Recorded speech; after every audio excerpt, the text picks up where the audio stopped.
Hello and welcome to That's How We Roll. I'm your storyteller, Dave Herrera, and today is the very first session with multiple victims. I mean players. Let's get ready to go.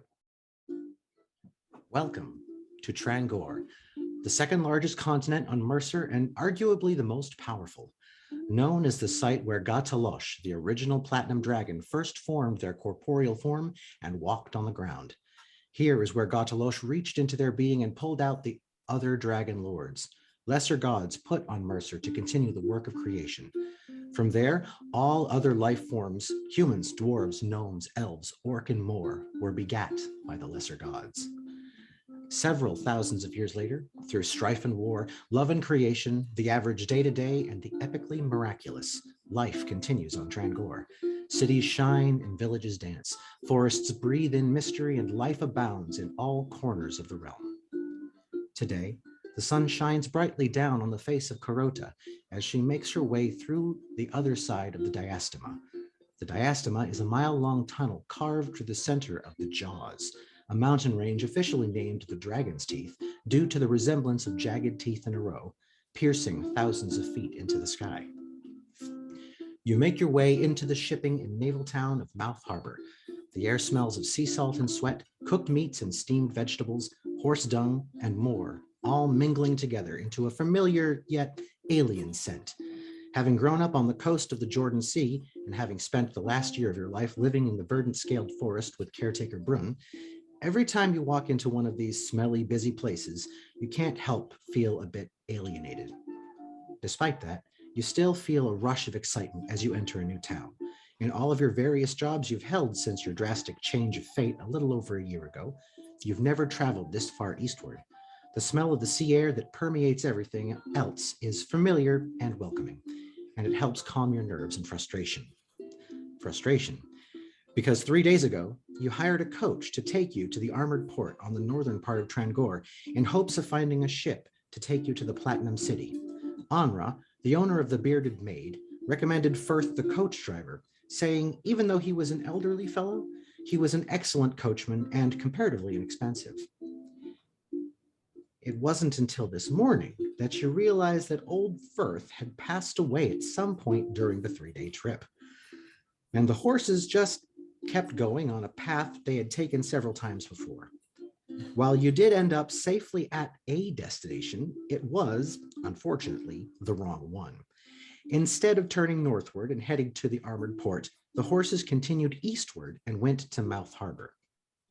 Sadly, old Firth had fallen over in his seat when he passed, and his coin purse fell off the old coach somewhere along the trip, and with it the 10 gold you paid in advance to take you to armored port. Now you find yourself walking the diastema and into the Mouth Harbor, hoping to find a way northeast and eventually to where your dreams have been guiding you. Well-oiled machine here. So Carota, the half-elf Valkyrie, will you please describe yourself? My name is Carota. Nice to meet you. I am a Valkyrie. I was raised by, we're not really going to say his name because I'm afraid he'll find me. My sister likes to visit me, but she sadly passed, so she talks to me. I miss Brun terribly, and I wish that he came with me on my trip, but he did not. It's been an interesting trip so far. Adventures on the river. The forest has been a little bit different. I'm upset that there isn't much squash. I think there was a problem with squash. I don't understand that. And it smelled so bad in this town. I don't think I ever want to go there again. And now here I am. I wasted my money, and I need to go north. I need to go to the northeast, and I am now smelling those familiar smells that bring me back to home, that I wish my sister was here. Right. So you're walking through the diastema, and you can see it's a very long walk, but unfortunately they don't allow anyone without a coach of their own, basically money, to use any sort of transport. So unless you have your own horse or your own coach, you have to walk the entire mile length that's carved through the middle of the jaws. And as you walk out and those scents are hitting you and sunlight pours in and the magical torchlight fades away, it's noise. It's a harbor town, and it is the main commerce and shipping port for Trangor.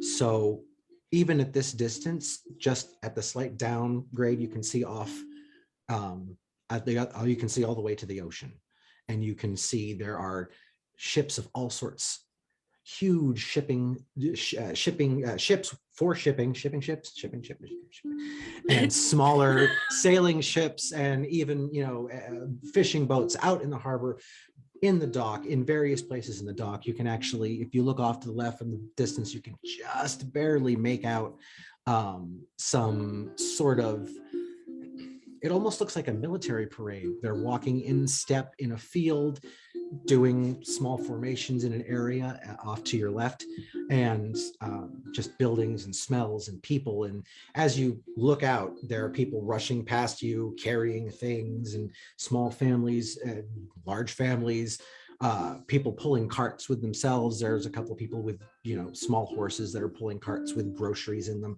or knickknacks, odds and ends, in hopes to maybe find a trade or trade goods, or maybe start a new life in Mouth Harbor. The diastema opens up right into the main road, which you can see leads down almost all the way to the docks. But there are businesses and stores, and one about halfway down, there's a building that's a little bit larger than the rest of them. It seems to stand out.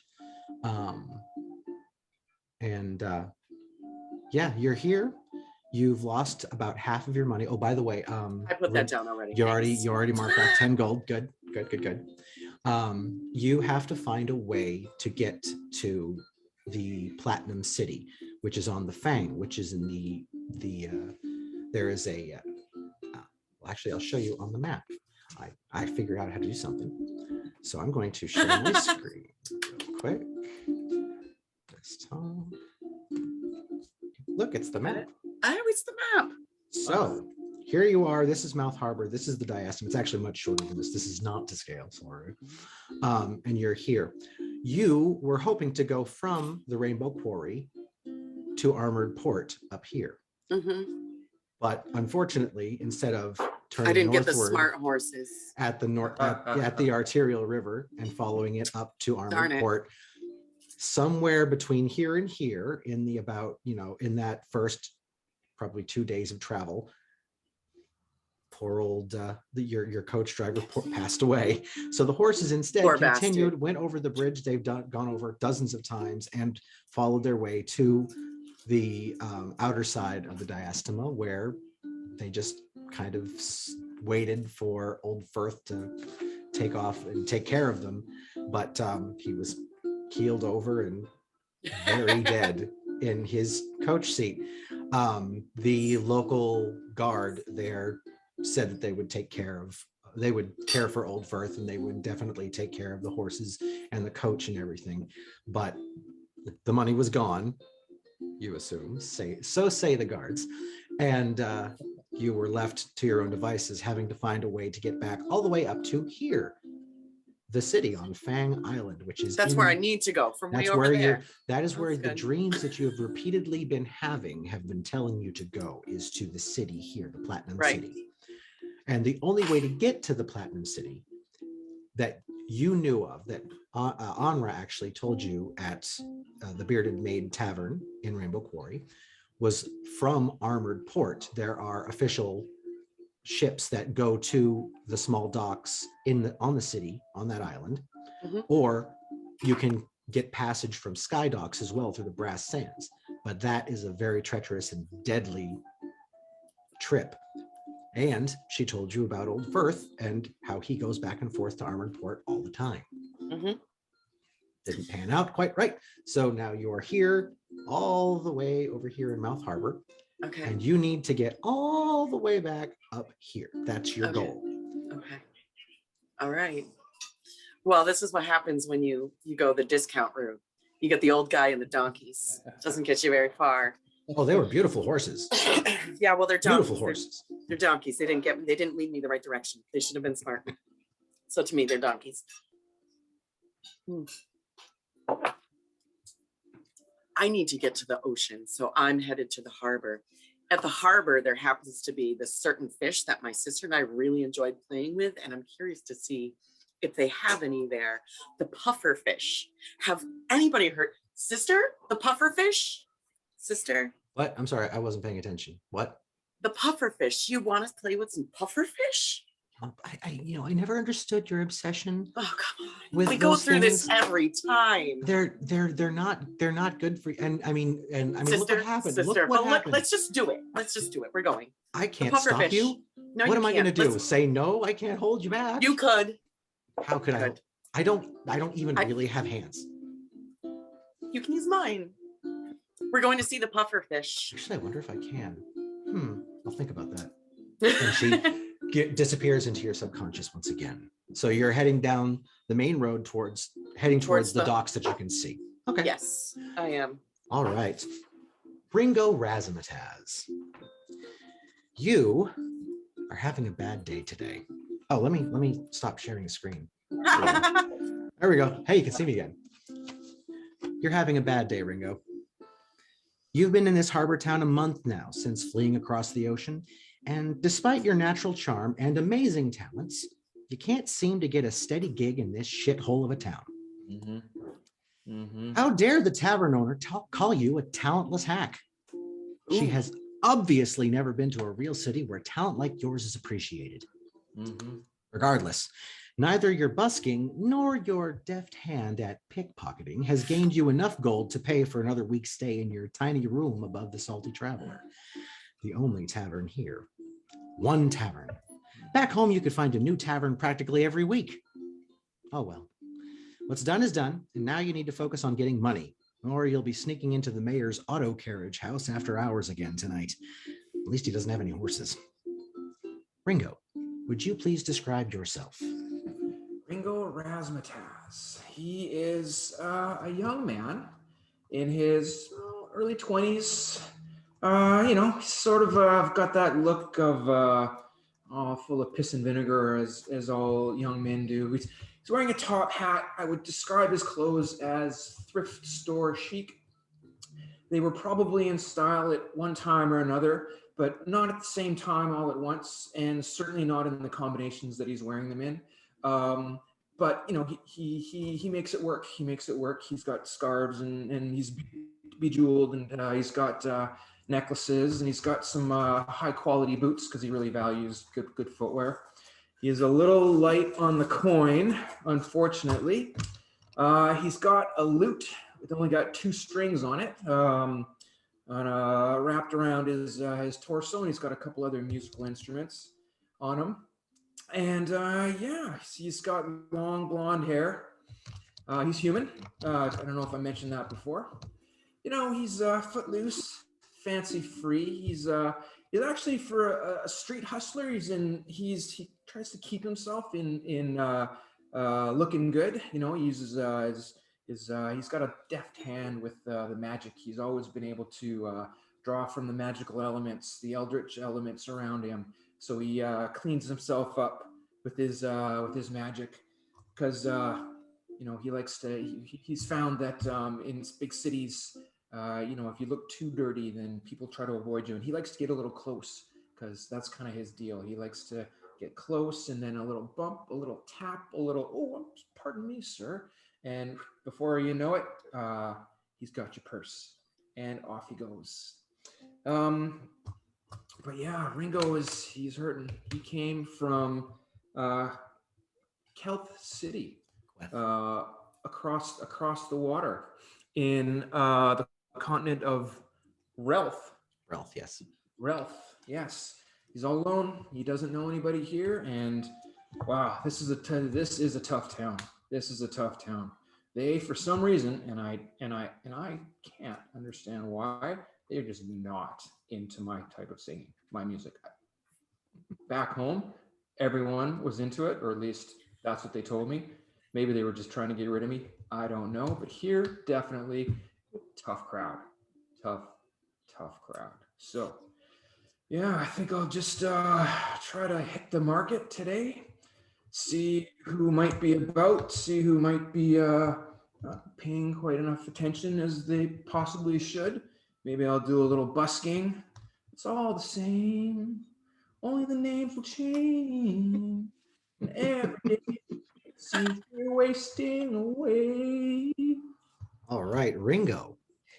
So you are actually currently standing outside, just to the right hand side of the front of the Sully Traveler, where right on that main thoroughfare where you get a lot of walk by, which works really well normally for busking and your other talents. However, again, it's been a light day for you. But do me a favor, give me a perception check, please. I would love to do that. And just let me see what my modifiers are. Perception. That is a 16. A 16.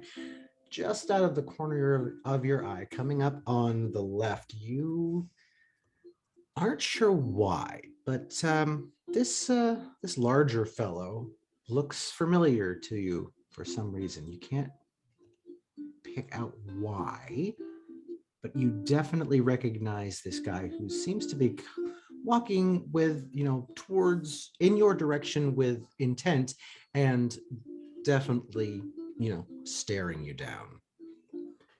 Really quick, I suppose, I guess history, Yeah, just give me a real quick history check. It's personal history. History check. Mm-hmm. Oh, that's a natural 20. Well, That's my first natural 20. Yes, congrats, and the first one of the campaign, I might add as well. So congratulations there. You immediately recognize this guy this morning. The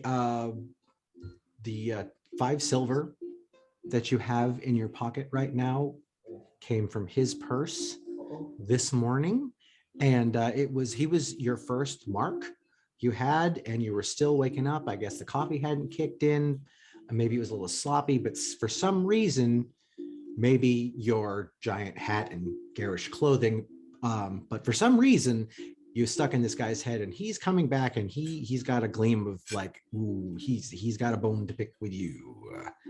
Carota. Oh, the cow kicked Nelly in the belly in the barn. The cow kicked Nelly in the belly in the barn. The cow kicked Carota. All right. You slowly start walking in the opposite direction. You're going to start walking in the opposite direction. All right. Carota, you are coming down the street, actually not too far behind the person whom I just described. There's this larger gentleman carrying a spear, and it seems to be trailed by another person with a crossbow. And they are, walking just ahead of you. And there's this clownish looking, vibrantly colored, bedazzled character who is standing there and looking forlorn and upset and annoyed, and then all of a sudden his eyes shoot wide as he's looking maybe at you, maybe at this person in front of you, and then starts singing a strange tune and doing a little jig, and slowly starts turning away from you. Excuse me. Do I know you? Excuse me. You're going to approach the brightly colored person? Of course, colors. So you walk a little bit faster, get ahead of those two, and you go over and speak to Ringo. Just a minute. I'm just asking for a minute. Just wait. You. Oh shit. And you turn around and you see this 6 foot tall, just muscular guy. He's dressed like almost as if he is trying to mimic the local guard in the area, but his uniform is just a little dirty. It's a little grungy, but he's got one of those spears that you've seen the guard have. So you think that maybe this guy was at one point part of the guard. And the guard, they are, they're kind of like the military and police force of Mouth Harbor. And so he may have been part of them at one point, or just doesn't really take good care of himself, which is unusual. But you can see him standing there, 3 feet away from you, staring daggers at you and gripping white knuckle onto his staff with both hands. His spear with both hands. You took my money, didn't you? Sir, I think that there's been a terrible mistake. This is clearly a case. There you are. I've been looking for you. Where have you been? Are you with him? I have been Yes. spending the entire day with this young lady here. Valkyrie. Valkyrie. Mhm. I'm very sorry that if there's been some if you feel that I've wronged you in some way, shape, or form, my sincerest apologies. We're sorry. I don't take offense. I understand. I've got one of those faces. What? You know, I look like, you know. I didn't say nothing about fences. And he just takes a swing at you. Oh my God. Roll initiative. Well, that escalated quickly. Right into it, Yeah, it guys. did. Right into it. That escalated quickly.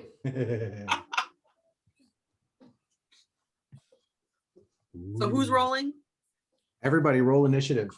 Oh, I'm sorry. You have to tell me because I'm new to this. Okay. Which dice is that? That would be roll your d20 and then add your initiative modifier, which will be up at the top of the main page. Initiative modifier. I got a 13. And there is no. You have no initiative modifier? Nope. Okay. What about you, Pete? I got an 8.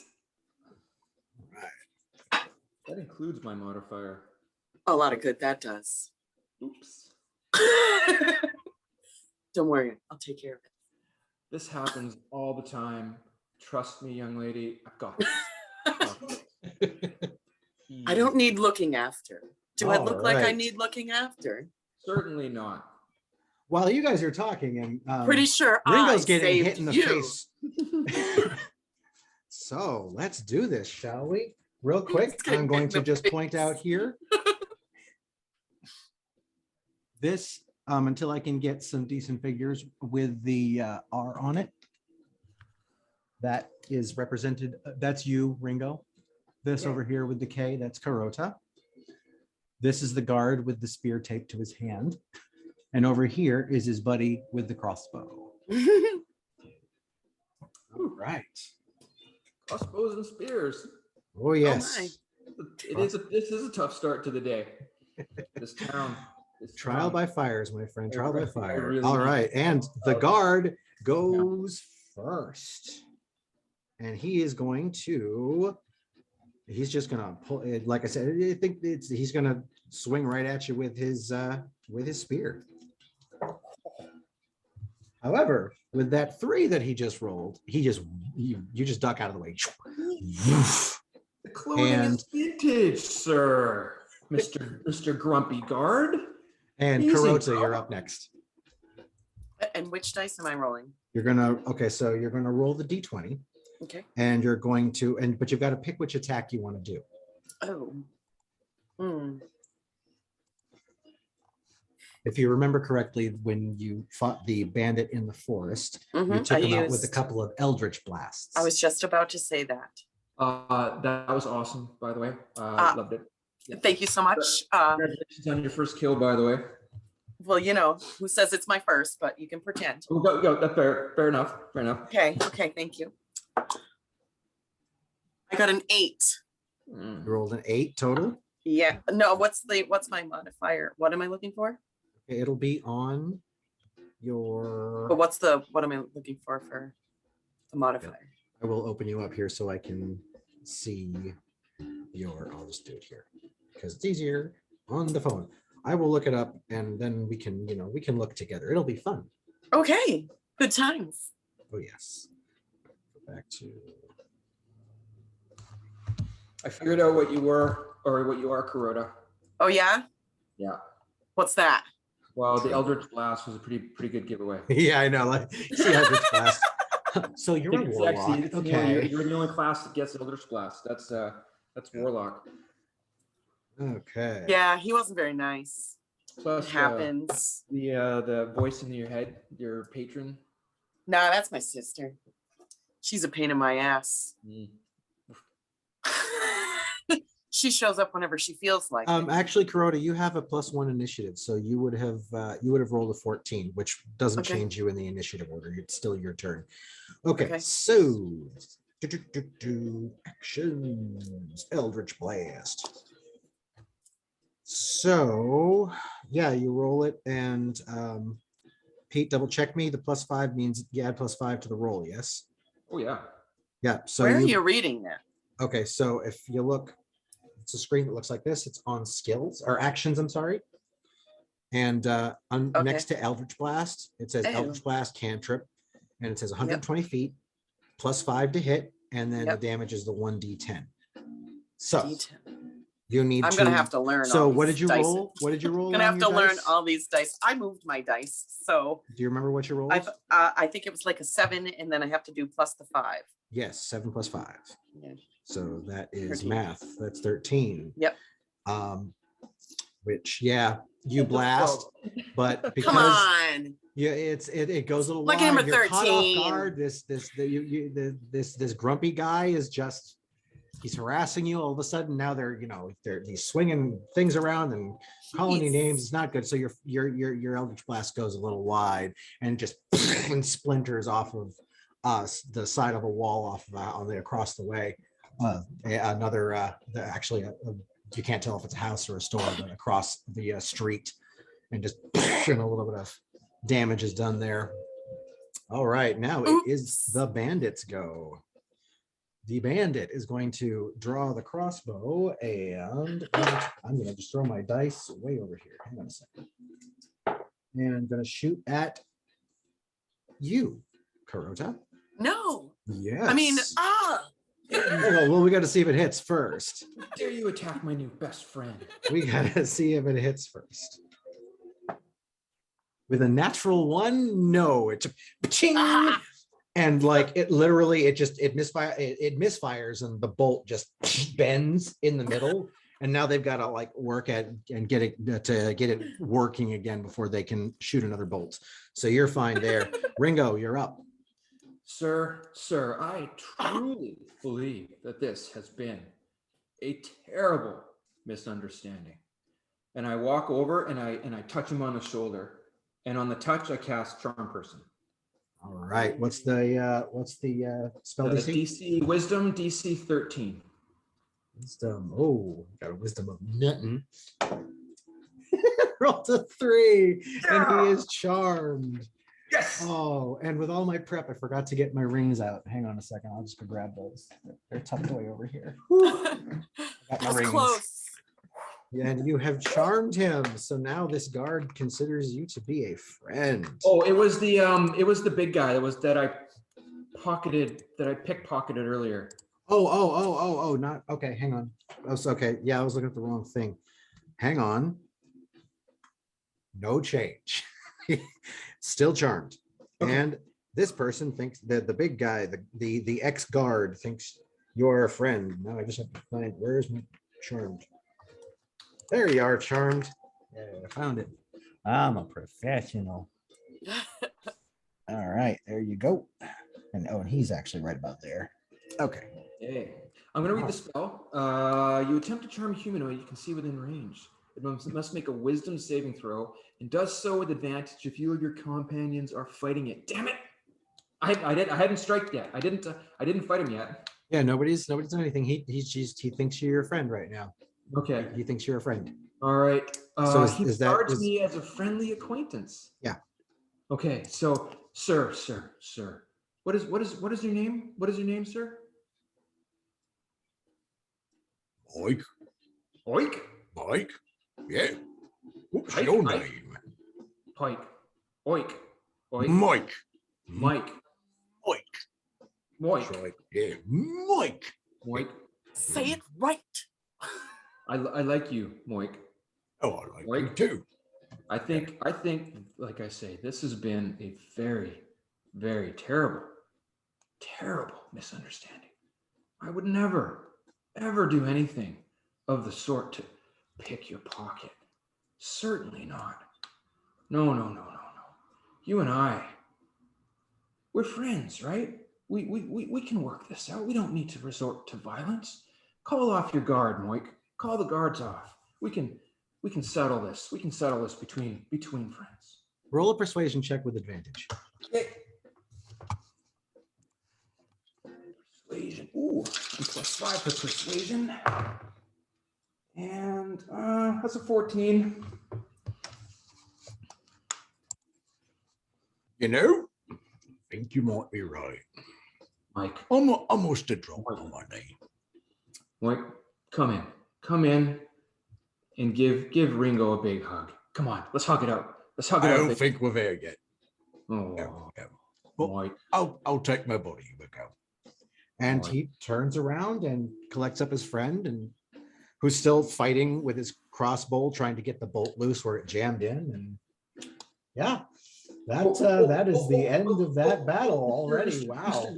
Mr. Guard. Let me see if I can help you with that crossbow. And I go over to the crossbow guy, and I kind of like I try to help him, but in a kind of clumsy way, and I accidentally bump into him. And on the bump, I pick his pocket. Roll a sleight of hand check.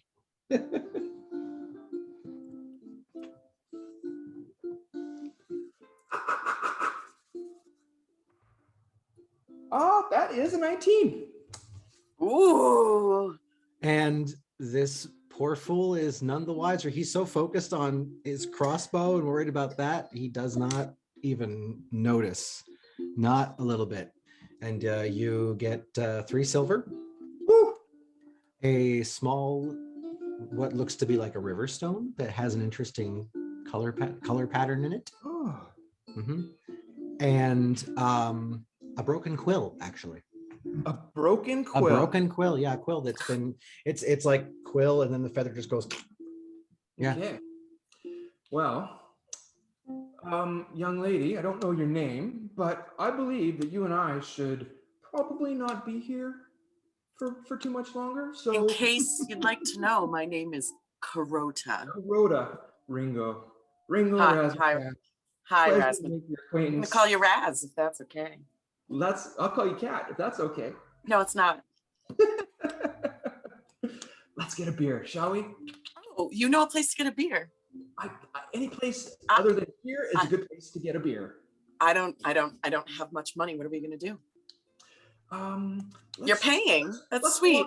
let's walk and talk. Actually, Ringo, you know that the only place local to get a beer is the tavern that's right behind you, the Salty Traveler. Well, then, yeah, we should probably not be here anymore. So, No. Let's go. What's wrong with over there? have the guards walked away? Are they gone? The guard and his buddy with the crossbow, they just left. Oh, perfect. Oh, Yeah, they're gone. Fine. They left. There's no issues. A Come couple on. of, it was the shortest street tussle that Mouth Harbor has seen in a long time. So people just kind of like, oh, I they're just, bummed. I just got a little extra cash, and I know a great place to get a beer right behind us. Fantastic. Shall we? Oh man. A celebration beer. You do. You turn around and you go into the Salty Tavern. Okay. So you walk into the Salty Tavern, and it's a pretty standard looking tavern. It's not anything special. It's just kind of a wide open room. There is a bar just slightly off center from across from the door. And right now doesn't seem to be anybody behind the bar just right now, but it's still fairly early. It's like noon, so the kitchen is definitely working. There's food happening in the background. There's also, when you look around at some of the other tables, there's one table that actually has a small family sitting at it, because that they're dressed a little funny. They don't look like they're from this area. Their clothing is too nice for Mouth Harbor, and they might have come in on a ship from somewhere else, or they might be visiting from another area. You're not really sure, but you do know that there are actually rooms that you actually have been renting a room here, Ringo, for a while now since you got here, because it's the only place you could rent a room. But you know they rent rooms to travelers upstairs on the second floor. So I've got a room. You do have a room, yes. Kuroda, this is my favorite place in the whole city. Well, it's actually the only place that I know of in the whole city. I see that you're quite charming. Do you bring the ladies here often? A gentleman never tells. That was enough said. Barkeep. Barkeep. Barkeep. Can we get around, please? I was just grabbing my notes. Hang on a second. I could pour a beer. I just need my notes. Okay, there we go. All right. So, as you're calling for the barkeep out from the kitchen, you see 6 foot tall female orc walk out, and you know this as Belta Bone Crush, Ringo, and she is the proprietor of the Salty Traveler. She's a bit gruff around the edges, but she's actually she's fairly pleasant, and as orcs go, she's actually pretty well spoken. But she's 6 feet tall. She has kind of a graying black hair, dark green skin, and a big scar across her left cheek. You're not sure where you came from, and you've always been a little cautious and worried. You don't really want to know where she got the scar. She's wearing a cream-colored blouse and a dark blue skirt with a waist apron that's made from an old jute sack and bare feet. She's got very thick, muscled arms, as orcs do, and those are also covered in scars. But these look like oil burns, like you would see like a chef would have. You know that she also does the majority of the cooking for this establishment, and the food is edible. Ooh, I'm excited. It's edible. And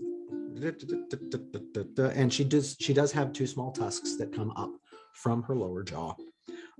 She does have a cutlass that she wears at her hip that has obviously seen use, but it's been well cared for, and you have seen her wield it, not use it on, but more as an intimidation tactic for the more rowdy patrons and people who have, a wee bit too far into the cups and get a little bit. She's not one to back down from a fight, and she's very intimidating when she wants to be. So she comes out, says, So who is, "What? Who's I'm sorry. That? Who's that? Who's that peach? Don't you know who this peach is, Ringo? Hey, my dear, name's Belta. Belta Bone Crush. My favorite barkeep in the entire city. How are you doing here? Ringo, you owe me rent. I love your deep, horsey voice. I owe you. I'm sorry. Do I? Oh. And what? And how much do I owe? She bends down and she looks in to her into her record. She pulls out a tome and opens it up and flips. Finger going down, looking, and there's your name.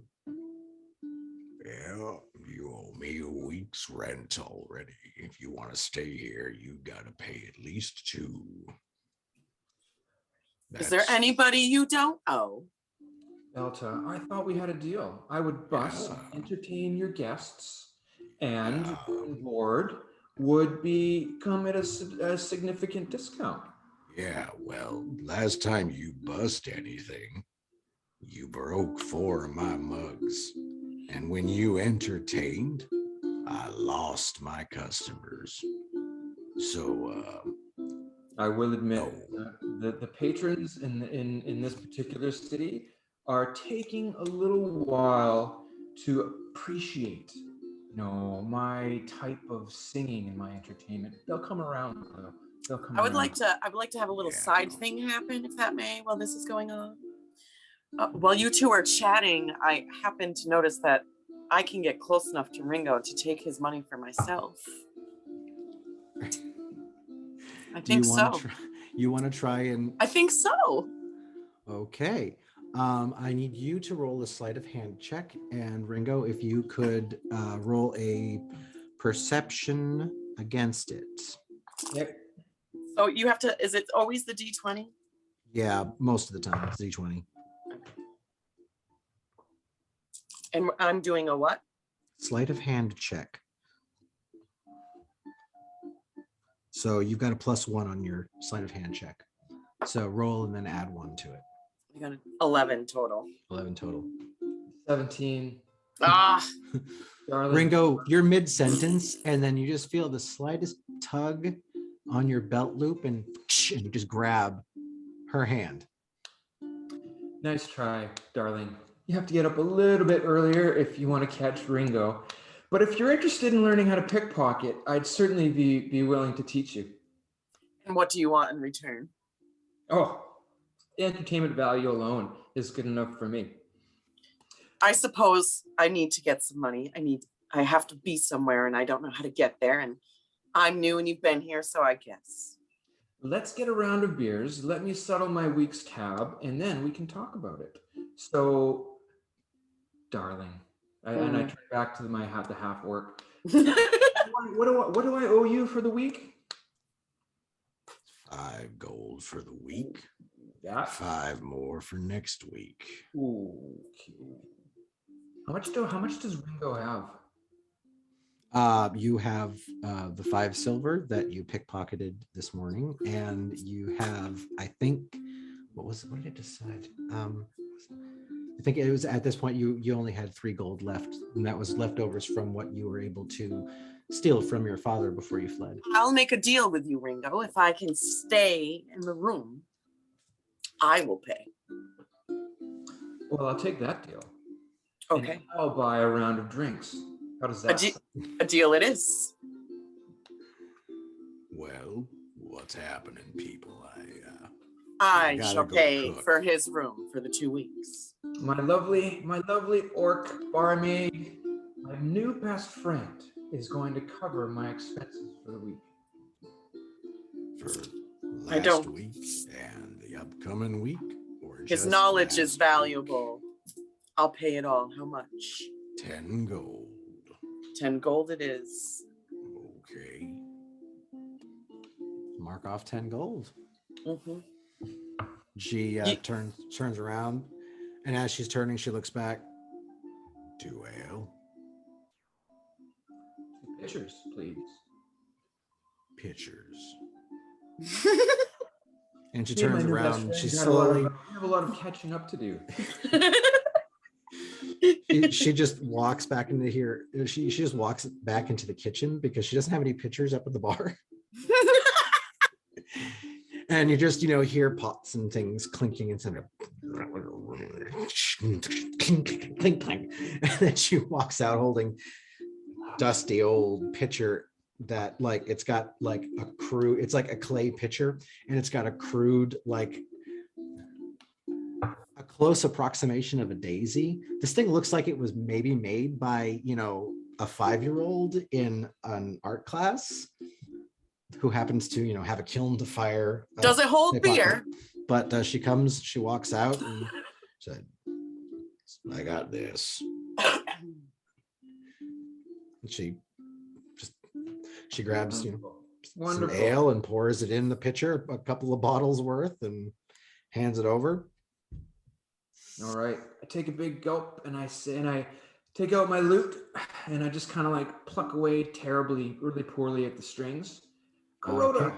Roll a performance check at disadvantage. Because you can't open your mind. That hurts. That really hurts. I got actually +5 for performance. But, well, that's not bad. That's a dirty 20. Dirty 20. The stars have aligned or something, but for some reason you're just you're playing, and maybe you've got some power chords going on or something, but it's actually, almost enjoyable. And Belta is she's taken aback because she's used to you being abhorred, painful to listen to, and she was just cringing, waiting for it to happen. Then it was Interesting. It's kind of like if AC/DC wrote a slow ballad. That's kind of what's happening right now on your loot, but it's totally it's better than average for you, they say. Must be that beard. And she's so shocked that she leaves before she takes the money. She didn't even give you a price yet. You just started playing. It shocked her and she walked away. Okay, well, we'll just. She took the 10 gold though, right? Oh yeah, she took that right away. That was just like gone. Of course, it was mine. To what do I owe this unexpected friendship? Please tell me, who are you? Where are you from? And why pick me out of the crowd to bless with your gold and grace? I watched you and I heard that you were in trouble because you owed money. So I knew that you were clever somehow, but yet managed to get in trouble. So I know that you can get your way out of trouble as much as you can get in trouble. So that I find valuable. Plus, you blend well, so I know you know the area, and that Well, have you seen all this? Every harbor needs a performer, no matter what. I don't know you yet to trust you enough to tell you about myself. Fair enough. Well, let's continue to drink, and we'll see what happens. Sounds good. Can I ask you where you're from? Is that too? That's too much for the second. Perhaps my sister will tell me so that I can let you know. Your sister?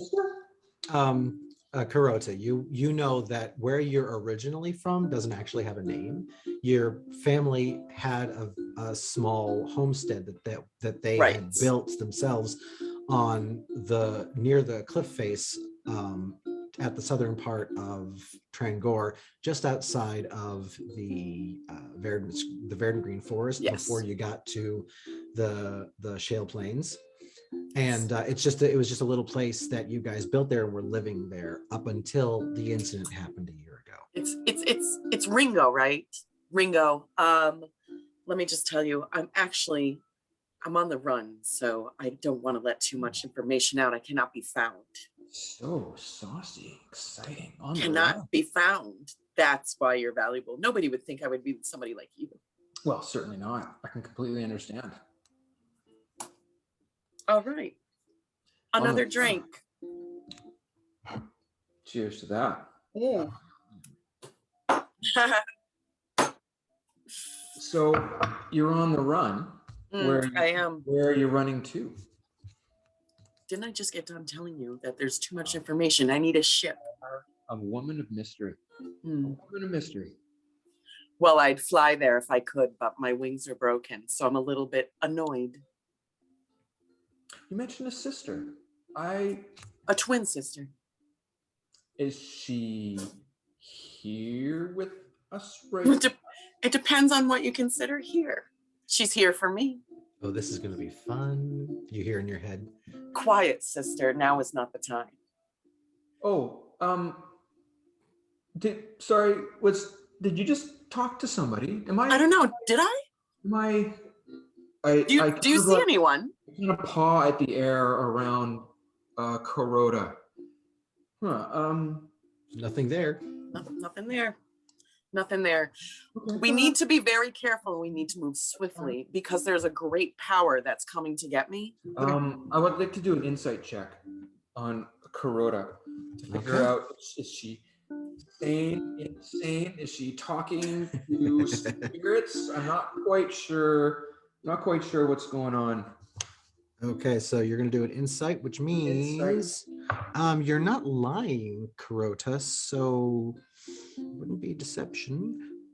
Being vague. You're being vague. So, okay, I guess. Or evasive, I guess. Okay, so then you can counter his roll with a deception, and you've got a +3 on deception. 16. You beat me. I only got a 9. Okay. Yeah, you can't really tell if she's being straight up or not. Does your sister have a name? Shall I address her as? My sister is not Kobold? important to you. She's only important to me. Oh, okay. All right. Okay. But what's important to anybody who's helping me is the fact that the power that's coming after me, that is scary. That Am I- power trained me, you know. Am I helping you? Yes, you're helping me. Did I not just pay for you- your hotel room for That- 2 weeks? That is. That means that you owe true. me. That Shush. is. That's a lot. We've made a leap. That's quite a leap. No, from- a leap for is my paying hotel for room, 2 weeks from helping somebody I you don't know. with an omnipotent power coming to get you and an imaginary sister. I think we need some boundaries. Says the thief. Boundaries. Says the thief and the bad singer. Excuse me. Ringo, roll a religion check for me, please. Oh, all right. I'll have these memorized someday. Yeah. That's an 11. 11 total. Yeah. You have heard of, now you know she's a warlock because you saw her use the Eldritch Blast. You have heard of warlocks and them having what are called patrons, the ones who give them their powers. And you also know that warlocks' patrons are primarily the dragons, the demigod dragons that were created. Those are the patron gods that issue out these powers. You've never heard anyone refer to them as their sister before, but you have heard of several warlocks who have been able to have conversations with patrons or patron-like people. So you're not entirely right now. It just kind of feels like maybe that this warlock has a weird relationship with their patron dragon. Is kind of what you're getting. I'm getting that loud and clear. Loud and clear. Well, Ringo is nothing if not interested in other people who are interesting and bizarre. So, but again, this thing about the helping you with the omnipotent. Do you power, want to stay here though? Well, I think I'm kind of wearing out my Here, a little bit. here. I bring a proclamation. And you turn around and you see this very well-dressed guard, one of the Mouth Harbor guards, who has kind of it's not a tabard, but it's like a shoulder plate with tassels that come off of it, that it's made of bright yellow that's added to the uniform. And you Ringo, recognize this as someone of not rank but stature, someone whom less military, more political connections. And he's coming in and he is, instead of continuing his diatribe of what's going on, he's actually walking over to a board that's on the wall for notices and things like that, like the medieval equivalent of a cork board, and is putting on the nails there, just a piece of a large poster. Clicks his heels together, spins quickly, and exits. Oh, I wonder what he just put up there. A proclamation. Something is happening in this harbor, and I'm not sure we want to be here when it comes. Shall we go investigate? Well, I'd like to read the proclamation. Sounds great. This has been a very interesting day so far. So far. When I woke up this morning, I did not expect all of this to happen. Oh, if you had known the day that I had before, I was expecting something. Well, I'd ask you about it, but you're so evasive with my questions. I won't even go. No need to be snarky. I plucked. Ding, ding, ding, ding. Are you going to go read the proclamation, anybody? Yes. I will. Okay, so I'm not going to read out the whole thing, but the gist of it is that the Lord Mayor Bronte has issued a reward for so someone close to the Lord Mayor has been kidnapped, and they're offering a reward to any adventurer who can basically go and save said person. And if you're interested, in the reward to inquire at the town clerk's office. I do believe that we could use some more funds. I know that I come with a lot of skills, and I've seen some of yours. I think we should go on this little venture. 50-50? I wonder what the reward is. It's not posted, but it does say that it's money. It's a monetary reward. What do you say? 50-50, partner? Well, you did pay for my hotel. All right. I shake your hand, and then I prestidigitation, and I clean it off. I clean my hand. All right. God. A little bit gross. Will your sister be joining us? My sister's always with me. Okay, good to know. We're gonna have a lot of fun with this guy, aren't we? So, David, Yes. GM, you mentioned that there was a family also in. Yeah, they're just eating their lunch. So, can you describe the family to us? Yeah, it's a small family of 3.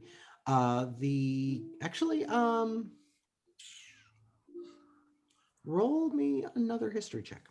Okay. With advantage. Okay. History.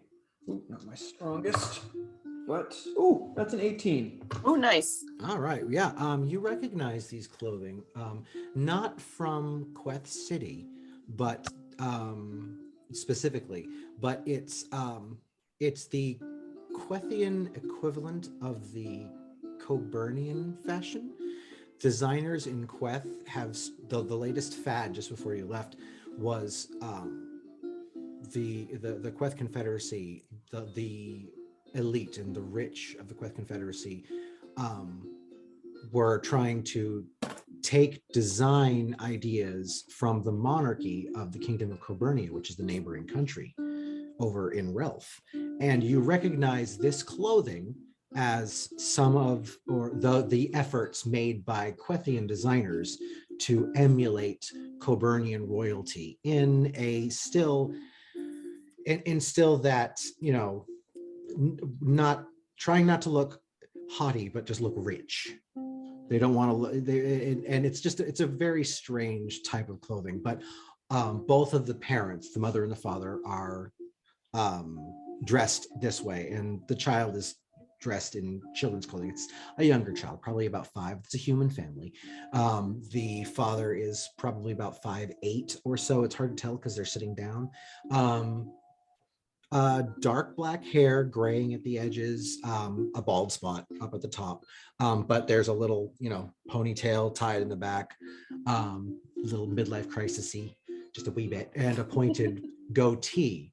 The wife is, and again, both of them are dressed in what would be considered the latest fashion from your hometown, from your home area, the city of Queth, which is the capital of the Queth Confederacy, I might add, the largest city in the Queth Confederacy.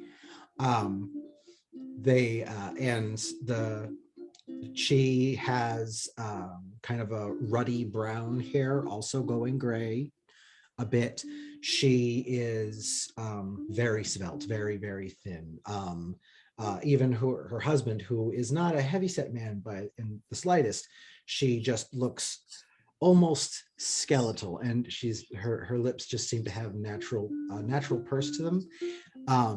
And both parents are kind of looking at this food and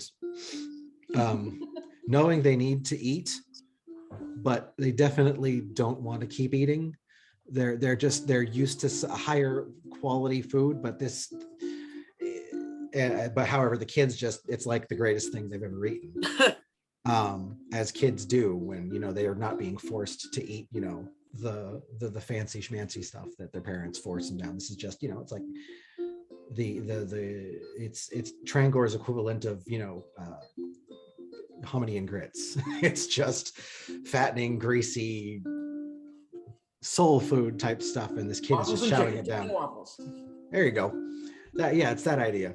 And they're just not having it. They don't want to be there. They obviously are. They're either getting ready to leave, or they are coming in for a reason to do something in Trangor, but they obviously come for money. They obviously feel that they have a lot of self-importance, and they very much look like they don't want to be bothered. So, Kuroda, Yes. shall we go see the mayor to I think- inquire on the reward for rescuing I the think kidnapped daughter? I think we should, but can we keep our eyes open for pufferfish? I'm dying to see some pufferfish. They're important to me. Okay, well, let's put a pin in that for now. Okay. Okay. We can Just we'll pin that. probably. Why does it have to always be what you want to do? But okay. That's fair. That's fair. Nothing. That's fair. Okay. We can definitely go find some pufferfish. All right. Right. Okay, go ahead. Sorry. Do you care to lead the way since you've been here for a while? Thank you. Now, on the way out the door, I turn to the couple, the family at the table, and I bow deeply. Oh, my lord, my lady. How are you this fine day? Oh, look. Oh. And I go to the child, and the river stone that I took from the guard, I do a little sleight of hand, and I pull it from the child's ear. Oh, look. My apologies. Your child had this stuck in their ear. I'm not even going to make you roll for it. The child goes from this to, and just like keeps sucking in air and gasping because all of a sudden, and you know, this is obviously a kid who does not get to play outside. This is a kid who has been sheltered, and you know, Queth City being the city it is, the people with money, they don't play in the dirt. They don't let their kids play in the dirt. This kid is way too clean for his age, way too clean. And so to see this thing of nature that wasn't, you know, manufactured and cleaned 4 times before they got it, just absolutely enraptured. And then they see you in your getup with the hodgepodge of different styles and clothings, and just sparkly and colorful. It's like explode. Just everything is just perfect in this child's life right now. However, the father and the mother, don't you touch my child! What are you doing, you ruffian? And then just Madam, slaps your hand. my lord, madam, my apologies. But I did notice the exquisiteness of all of this, and I just wanted to point out to the gentleman that, and sorry, sir, that I have to point this out to you. It seems like a pigeon may have caught you unawares, shall I say. And I cast prestidigitation. And I make the appearance of a little pigeon splooge, kind of like right on his shoulder, right on the back, kind of like in a spot where you can kind of see it out of the corner of your eye, but it's like impossible to get at, right? It's like you can kind of see it, but you can't really get it. And I go, roll a deception check with advantage, please, because Okay. that's funny as hell. With advantage because I said so. oh, that's a 19. Oh yeah. Okay. He lets out the least manly squeak you have ever heard come from any male figure in the history of ever. And he stands up and he starts spinning around in place, trying to wipe it off. And his wife is getting up and she's taking a napkin and daintily holding it and says, hold still, let me get it, I'll get it. But he keeps spinning. Please, and the kid's just going, Now- and bouncing up and down, and their porridgey stuff is just kind of splooshing all over them as they bounce around. And then he looks at you and he's trying to reach for the rock and he's still bouncing, and it's just absolute pandemonium. Ma'am, please do not lower yourself to soil your hands and your handkerchief. Allow me. I will take care of this for you, sir. Please. Let me get it. Roll a Let me get it. persuasion check. Okay. That's a 17. Ooh. Rolled a 17 over here too. I would Roll it. say that they both stop and they look at you.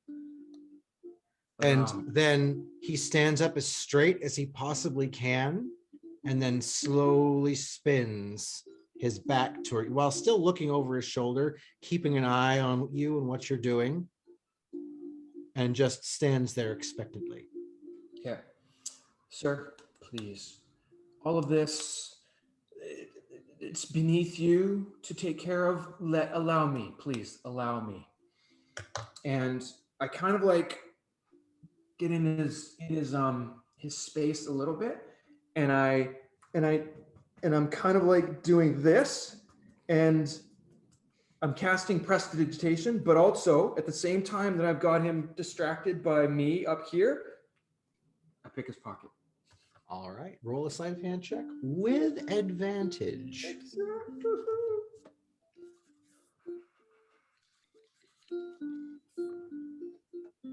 18. You grab his purse. Okay. You grab his coin purse. Sir, you are now cleaned up, good as new. I'll take my rock with me, ma'am. Sorry to bother you. You folks have a lovely rest of your day. Kuroda, shall we? We shall. Toodles. And we're out. And are you leaving the building? Yes. You're, Oh, yeah. Yes. You're heading out? Okay, so you leave the building. You get about, maybe 15 feet up the road, and you just hear, "Oh, Harold!" And the mother just noticed that her son is covered in everything, and just like has completely just destroyed their very expensive clothing with this greasy, nasty food. And that's it. You just hear that. No issues, nothing else. You have 25 gold. Whoa! You have Nice 25 lift. gold. And Kuroda, Please, that's, darling, how you pick a pocket. can I have some of that back, please? At least half. I pay for a week. You pay for a week. Listen, I have skills. You're gonna need them. All right. I refund Kuroda her 10 gold pieces. Thank Okay. you. Everybody mark that down where it's supposed to be. And you head northward towards the first right turn, and you start making your way to the town offices, which you know are actually down on the south eastern part of the town, but you'd have to go past the main docks and through the naval bays, and for some reasons the sailors down there don't seem to take very kindly to you, Ringo. So you're taking a slightly more circuitous route and going up past the mid quarter and around the upper quarter, and actually you'll be going right past the mayor's abode to get to the town offices, but it's a better way. It's a better decision to go that way. And it takes you about 20 minutes, but you get there and you're outside the town offices. Now, you'd think that the town offices would be, nice. At least an official building would look like an official building. The town offices of Mouth Harbor are little more than a large shack. It's just a single room, not very well built, large, and it's partitioned in what would look like, poorly hobbled together like office cubicles, but they're made of like wood. But they were obviously made by the lowest bidder or an apprenticed carpenter who had only been working for a week or something. There's obviously not a lot of money put into this building. And it looks like it should house probably comfortably a dozen different clerical types. But when you walk in, there's just one woman sitting at the desk. How may I help you? Kuroda, I tend not to do well with authority figures and official type places. Would you want to take the lead and inquire about the opportunity? I don't do well with women because I'm bossy myself, but I will give it a shot. Hold, please. So, Kuroda, you walk up to the desk. You see a female human. She's in her mid-30s. Good day. She's about 5'3", standing up. You thought she was sitting down on a stool. She was actually standing behind this counter. She's wearing deep blue robes with the crest of the local, the mayor's office on the robe. She has long brown hair, but it's up in a tight bun that's, it's almost the size of her head. It's so much hair in this bun, but it's very tight. It's very precise, and you're not entirely sure how she manages to keep all the hair in and not have all the flyaways and everything. She's very thin. She has she's got very fair but sharp features. She almost looks elven. Her features are so sharp, but not quite. Okay. And she very much like the mother at the tavern seems to be annoyed with absolutely everything that's that she can see. I'm going to use my charming self here to go talk to this wonderful woman. Excuse me. Hi, I'm sorry to bother you. Mm-hmm. We happen to notice that you're in need of some help in locating an individual. Yeah. Could you tell us more about that, please? Yes, of course. One moment. And she picks up paper and she pulls out some reading glasses from off the desk and she puts them at the end of her nose and she looks down. Lord Mayor Bronte has posted a kidnapped person and is offering 500 gold pieces reward for the return of this person. Is there a problem? Are you in need of assistance, sir? No, fine. 500 gold. Fine. Yes. Continue. Yes, please do. 500 gold pieces reward for the return of the person alive. The description of the victim: female, 4 feet, brown hair, brown eyes, wears a yellow bow and answers to the name Marion.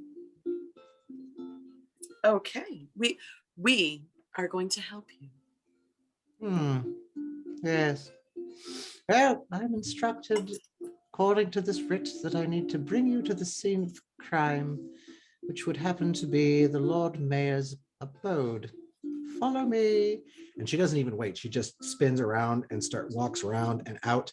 There's actually a back door that she just walks out of and then stands outside the back door waiting for you with her arms folded and just waiting for you to follow her.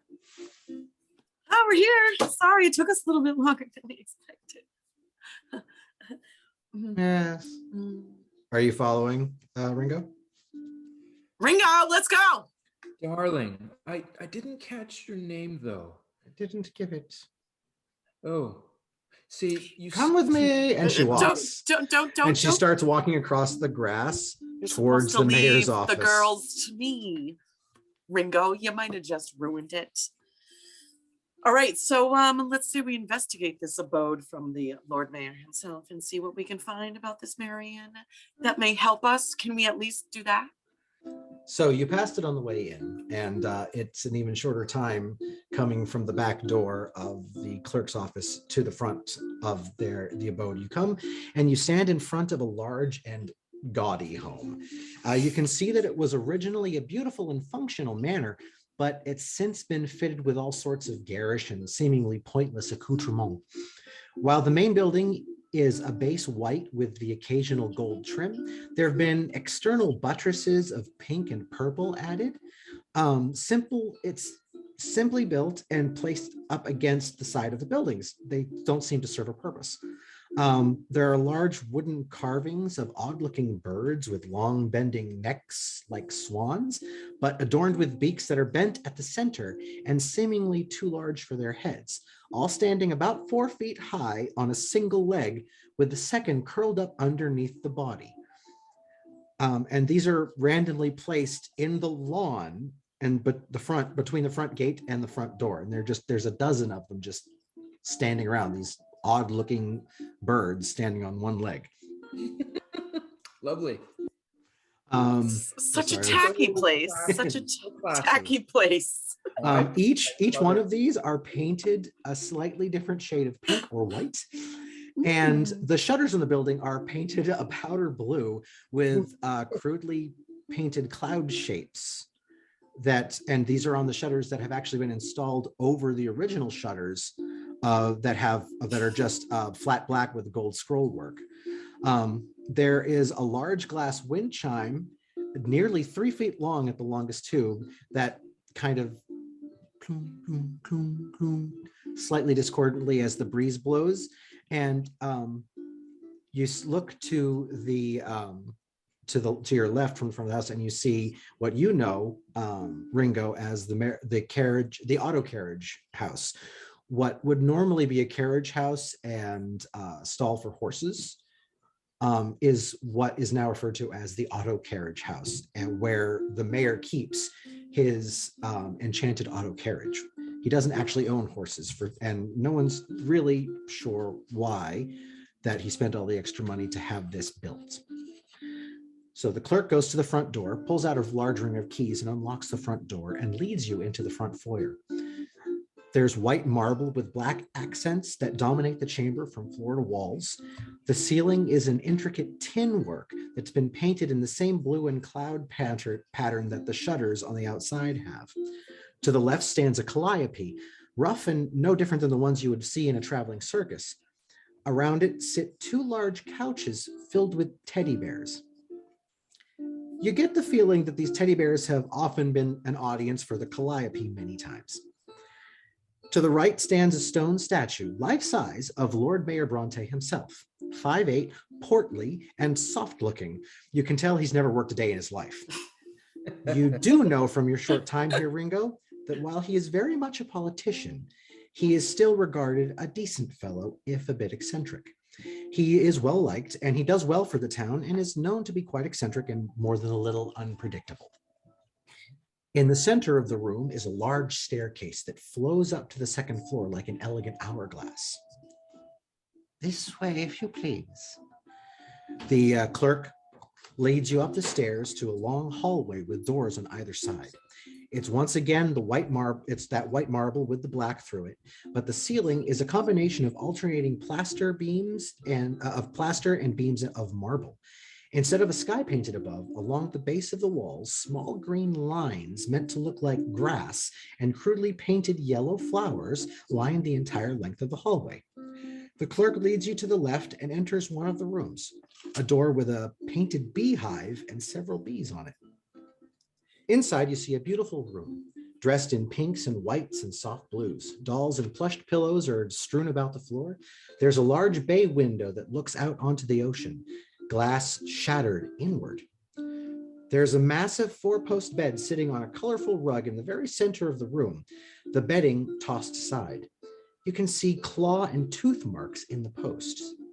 There are very obvious 3-toed claw marks gouged through the carpet and into the wood floor. Here is where the kidnapping took place. You may investigate as you see fit. And she walks over and stands by the door, folds her arm once more, and just watches you. Is the mayor available for a conversation after we investigate the room? The mayor is unfortunately detained out of town for business. May we take anything that we may find useful in our investigation. No. You're so helpful. Thank you so much. Here's your Course. key. So kind, thank you. May we stay for as long as we need. So, darling, the mayor's not in town. Is the mayor's wife in town? You actually know that the mayor is not married. Oh, okay. Okay. Does the mayor have any enemies? Anyone that would like to maybe leverage something from him, or what are the motives here for the kidnapping? I wonder. Well, why? Well, just I think there should be an investigation as Like that's yeah. right. Are you Like- asking the clerk? Yeah. Or oh, okay. The mayor, while is not usually regarded as a bad person and is well liked according to most polls.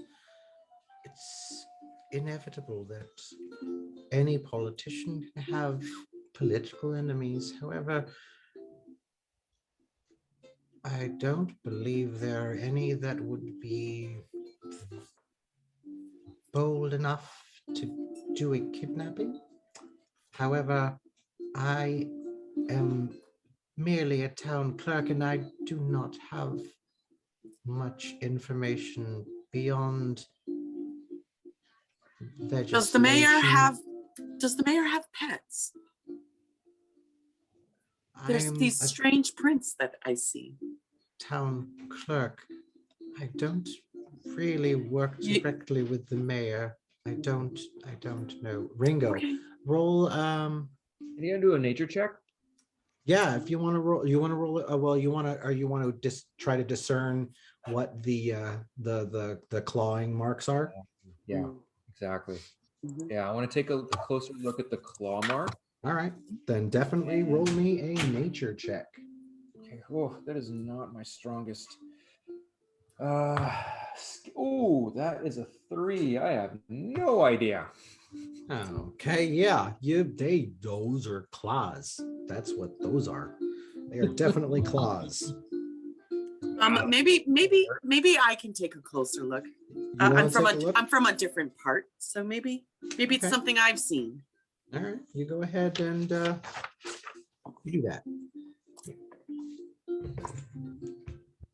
I have a 15 plus investigation, correct? No, it's going to be because it's going to be a nature check because you want to Nature check see, yeah, because you're trying to plus- discern what the claw So it's marks are from. 15, 15 total. correct? Yeah, I'll give it to you. You in your the past year of you getting being kind of an adventurer for hire, you have run across these before. You recognize these as kobold tracks. Oh, What are they? Kobold. They're a smaller dragon kind. In this world, the kobolds are they're kind of like they're very they're a little more human in their mannerisms in this homebrew world, just so you know. They're a wee bit more intelligent than your average kobold. However, they are just as nasty when they want to be. Okay. So yeah, you recognize these as kobold tracks. I And know what these are, Ringo. I've seen these before. They're kobold tracks. distinct creatures. And for some reason, they have to do with Marion. Why would kobolds want a little girl from the mayor? Is it just they're just? What Hold does the it mayor around. have that they want?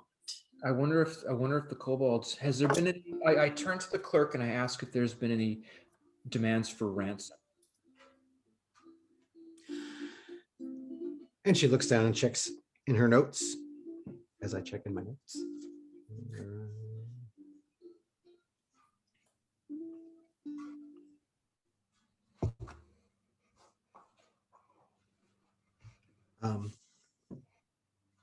No. No ransom. Do you think they ate her? There's no evidence of a struggle other than a footprint. Can we do an investigation? Actually, yeah, do an investigation check. Sounds And great. I would, just a straight up investigation check. And if anybody wants to assist her, be my guest. And by anybody, I mean, if you want to assist her, Ringo, she can roll at advantage. Can I do that? Because my investigation is also not my strongest ability. Okay. So you can roll your investigation check with advantage, Kuroto. I have 13. So you rolled the d20 twice. And Oh, check I the have to higher do of the it two. twice? Yeah, and then check the higher of the two numbers. Before or after the... It doesn't matter. Whichever number, you just roll the d20 twice, and which of the two 13 it is. 13 it is. All right. So 13 plus your 2 investigations. So 15 total. Yes, sir. Okay. No, there are, and I mean, it wasn't even really a very high DC because there are definitely signs of a struggle here. This, you can't really tell what's going on, but there was a struggle, and there was probably a bigger struggle than you would expect with the information that you have, but there was definitely a struggle.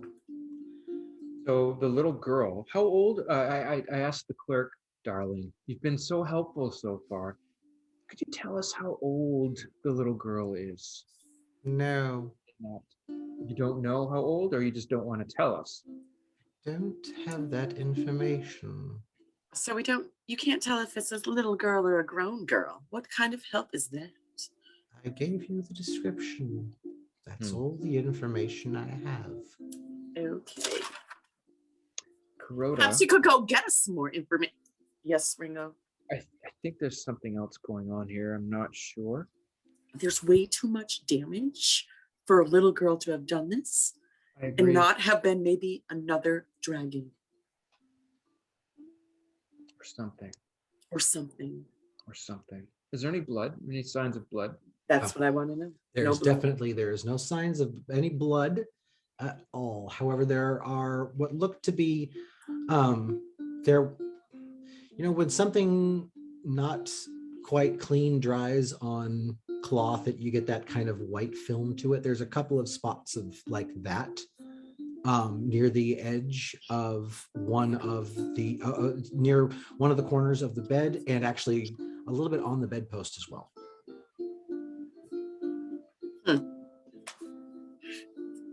I'm confused.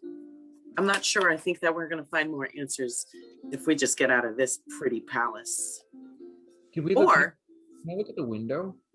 You said the glass is broken from the inside. No, it had broken inward. Yeah, inward. So the glass is shattered inside, like something came in from the outside. Yeah. How far up are we? I look out the window. Are we on like second floor, first floor? It's second floor. This is a 2-story manor. And yes, it's definitely you are on the second floor. Okay. Do I see any of the similar claw marks on the windsill, the windowsill, or anything? Yes. If you're looking over the edge, and I don't even make you roll for it, they're very obvious. There are claw marks. The kobolds definitely climbed in through that window. Can we take a closer look at that white film? Sure. That you described? Yeah, go ahead. Roll and give me another investigation check. This. Okay, here we go. Oh, that is a 2. Ringo is not the smartest guy in the world. It's whitey film and just kind of there. I think I know about the kobolds more than you do. Let me take a closer look. Do you want to investigate in relationship to a kobold, or you just want to do just a general investigation? I want to see if I can figure out what this white film is. So yeah, just give me an investigation check. 10. 10? Yeah. It's white filmy stuff left over from some kind of fluid. I have no line. idea. Yeah, no. Kuroto. Yes. How are you the clerk for the mayor's family and you don't know how old the daughter is?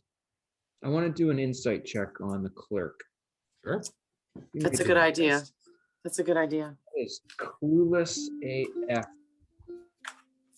IMO. Let's look into this clerk. That's a 10. She seems to be straightforward with you. But also, Ringo, you know that the town clerk, she's the town clerk. She's not the mayor's clerk. The only reason you came to her is because she has the proclamation that was the writ that was made by the mayor, but that's just because paperwork comes through her office. She doesn't ever have direct dealings with the mayor. The mayor is a bit reclusive and kind of does everything through other people. And she's just one of the various middle persons whom has to deal with stuff. So Ringo, my question is this. Mhm. For all the mess that we see and destruction we see in this room, I don't think taking a little girl is just going to make that much, because she's not going to put up that much of a struggle, or any woman against a dragon for that matter. I agree. Perhaps they were looking for something else. They're not dragons. They're dragon kind. Kobolds Dragon are like kind. they're like a lizard type Perhaps- person. They're about 3 feet tall. But it looks to me like they're looking for something else, not just her. She happened to be there. Also, the mayor is not married. Right. So how does? But yet Where's the mayor- Mama? Mama. Is this a custody battle? Is the mayor's? Does the mayor? It's possible. Would it be possible for us to interview any of the mayor's staff? Are the mayor's staff available to? Are you ask speaking with Kuroda? questions? I The mean, very- with the clerk. yeah, the very unhelpful clerk. Hmm. The mayor's reduced staff travels with him. There is no one here. And you actually know, Ringo, that the mayor's he's really liked, and everybody thinks he's a nut. And so he's only got a couple of people who ever kind of work with him, his direct staff. It's got a personal chef and kind of like a butler type person, and all of the paperwork and writs and everything come from Lord Mayor Bronte through the butler type person who does the delivering to the town clerk's office, where then it is distributed to the appropriate places. However, looks like it might just be her, but you're not sure. I think that this clerk is done giving us what Yeah. we're going to need. I think that we should maybe look around though. What if they didn't leave outside that window and they went through the building some other way? So I think that's a fantastic idea. I would like to take a look at the ground underneath the window and also the roof. I agree. But let's exit out through the door. I really don't want to go out the window. Okay. No, yes, no, we're not jumping out the window. Just saying. Perfect. Yes. So we're clear. I mean, I have wings. They just don't work. I turn to the clerk and I say, "Madam, thank you. You are everything I expect from a civil servant. We'll take it from here. Thank you. Much appreciated." Been a She peach. she just stands there with her arms folded and waits. Cheers. Can I just smack her just once? Just once. You want to smack the town clerk? It's that smirk. It's not helpful. It's irritating. Why you have? I'm grumpy. I'm hungry. I haven't Yeah. had chocolate. I haven't found a puffer fish. I'm grumpy. Do you know what happens when I get grumpy? Pufferfish is next on the agenda. Absolutely. Do you know what happens when I get grumpy? I blow up like a puffer fish. It's not pretty. Not pretty. I'm scared. I'm scared to imagine it. You should be. So what are you doing? Are Are you leaving the room?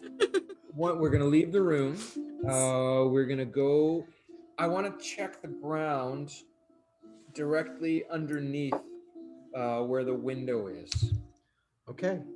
You go back out of the room into the hallway. You go down the stairs.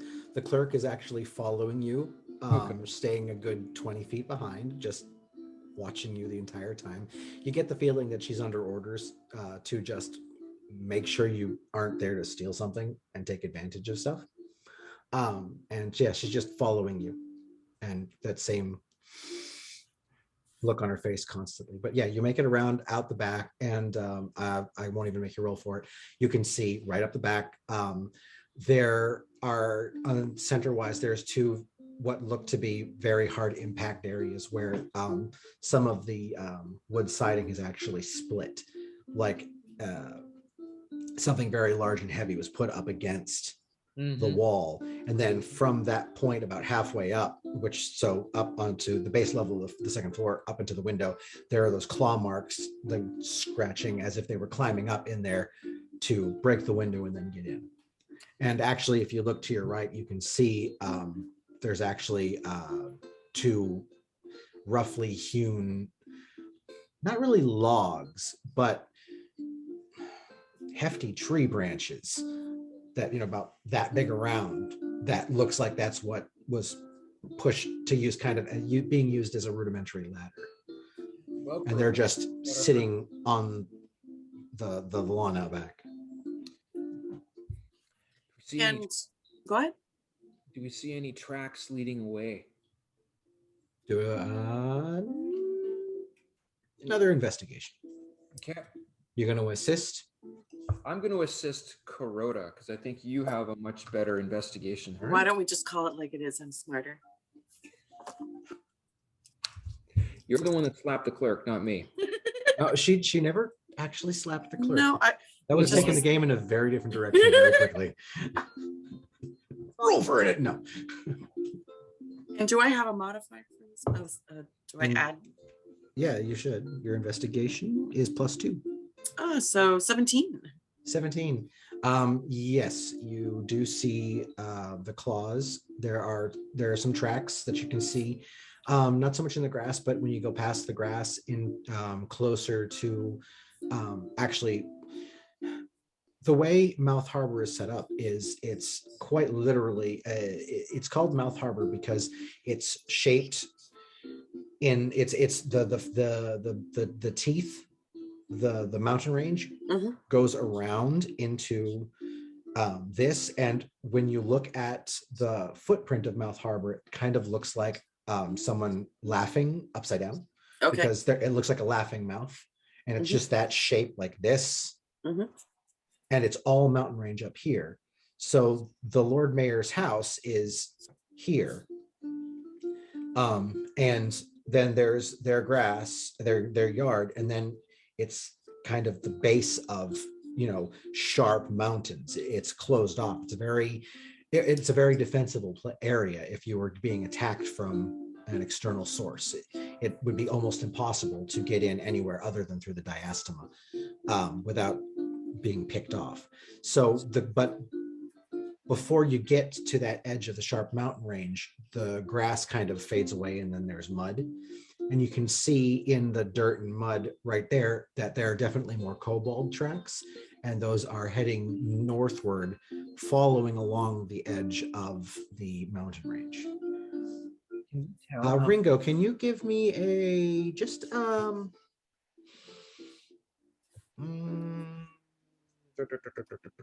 I would say just give me a general wisdom check, please. Okay.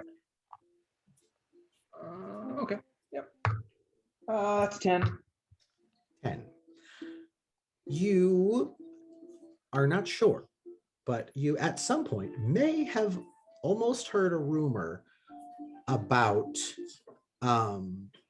a group of a small sect of kobolds that live actually in the teeth in that mountain range, and they have and come down and cause issues occasionally. Kuroda. Yes. This reminds me of something I heard a couple nights ago in the bar. Something about a band of outlaw kobolds that live in the north of the city and occasionally cause some trouble. I think we might be dealing with a band of kobolds. I don't know what they call them. Well, if we're dealing with a band of kobolds want something more valuable than Mary. Yeah, who knows what they want? Who knows? Can I ask, is there any windows other than this one near this window on the same facing wall of the building? You're asking me if there are windows on a building that you are looking at. I don't mean to ask you. She's there. Sister, we need your help. Sister. I was wondering when you were going to talk to me. What do you want? Okay. Are there things of importance in these other rooms? Can you tell? We haven't tried this before, sister, but do you have the ability to try to see what's in these other rooms near this one room we're looking in? Sister? Did you go into the other rooms? No, sister, we walked by them. Can you remember something I don't remember? I can't see what you don't see. I know that, but perhaps I don't remember something. What? I wasn't useless. Someday you will become useful. Okay, I'm done. And she goes. She's gone again. She's just gone. Just like my sister. She She's doesn't not very useful. really have feet, but you can hear her stomping away. Slamming an ethereal door in your subconscious. Never mind. I was trying to get us some help, but that just didn't work out. Oh, Kuroda, that didn't sound like it went very well with your sister. She's slightly moody. It happens. But I'm curious, these other windows, these other rooms, what's in those rooms next to Marion's room? Let's check it out. I think we should. Right. We didn't check the entire house. Right. Helpful clerk. Yes. Love. Love. Check the rest of the house for clues. Would it be a bother? We went back in and looked around a little more. Can we do some persuasion? You don't need to. She just waved you in. Just go ahead. Oh, she did. Yeah. She's I think your charm is working on her. Done with you guys, but she doesn't have a choice but to follow you around. Until you leave this building, she has to follow you around. The bees. There was a door with bees. That was the room that you went into. That you believe that was the Marion's significance room. of these bees. I haven't seen a bee in a long time. Or is bees important? Is honey important? Is honey like currency around here? I like honey. Can we roll an investigation? For honey? No, just to see if there's anything in these other rooms that are you adjacent. want to look? Well, why don't you? There are 2 more rooms on the second floor. Yes, and that I remember. Either side of the Marion's room, the bee room. Right. There is one on the left and one on the right. And then it opens up the second floor. It's the house itself is the second floor is. It's not a full floor. The foyer in the front room is open to the entire building, and then the stairs go up to the second floor, which is only part of it. So you see the back wall, and it's got the rooms on it up the staircase onto the second floor, which is a little more. It's like a second floor porch type thing, but it goes the entire length of the building. And Marion's room is in the center, which is the largest of the 3 rooms that are on the second floor. So left or right, I guess. Ringo, you take one, I take the other. All right. Split the party. All right, I'll take the right. You take the left. Okay. We'll start. Which door did you take, Kuroda? I took the right. You took the right door? Okay. Sure. So you walk over to the right door. The right door is a bit further down the hallway away from Marion's room than the other door is. It's a simple door. There's, as simple as anything is in this place, that motif of pretend grass blades along the ground and the flora and the fauna and a couple of bees flying in there, but not like a concentration like on Marion's door. But the door itself is simple. It's just got a simple, just a handle that you grab this way and you pull down, and you open it up and you look in, and it's WC. It's a water closet. Essentially, it's a bathroom. It's a very nice bathroom. It's very large. There are several mirrors in there. But yeah, it's a bathroom. Looking good, looking good. All right, nothing in here. It's a bathroom, all right. It's a bathroom. Ringo, yeah, you're checking the room on the left, and you look at the door, and this door, also again the grass motif, the flora, the fauna, a little bit more ornate than the bathroom door, not nearly as ornate as Marion's door, but definitely a little more, time and patience to put into decorating this door and the walls around this room. You're going in? Oh, absolutely. Okay, you open the door and you look in, and this is another bedroom. And you can only guess that it is Lord Mayor Bronte's bedroom. It's surprisingly stark inside. It's clean, it's well cared for. It's compared to the rest of the house, and especially Marion's room, it's almost Spartan. There is a bed, and it's a large bed, but it's not ornate. It's not a covered bed. It doesn't have any posts. It's just a well-made, serviceable, sturdy bed built for one. And there is a dresser, but it's, again, not very ornate. There's no mirror. Wow. And there's no the walls are just kind of they're a pale pink. They're boring. They're almost white, but you can see just when the light hits that there is a pink to it. There's a chair and a writing desk with some writing implements on it, but there's no paper, there's no book or anything. And just looking in the room, that's what you just standing in the door looking in the room, this is what you see. Are we even sure that this Lord Mayor had Marion, if it's even his kid? I mean, the room itself. The 500 gold that they're offering makes me not care. This is true. You make a good point. Are you following him? First of all, are you going into the room, Ringo? Yes, and the clerk did the clerk follow Kuroda, or did the clerk follow me? The clerk is standing at the top of the stairs, which is right in the middle and facing Marion's door. And she was kind of watching both. And as Kuroda came over to the door to the Lord Mayor Bronte's bedroom, she followed behind and then stayed at 20 feet and was waiting for you guys to enter the room. Ringo, I'm going to see if I can keep this clerk busy, if you can do a closer investigation, if you know what I mean. All right. Yeah. On it. Got it. Yeah. So, how long have you been working for this Lord Mayor? So tell me 8 something years. 8 years. And how did you get this position? I applied. You applied?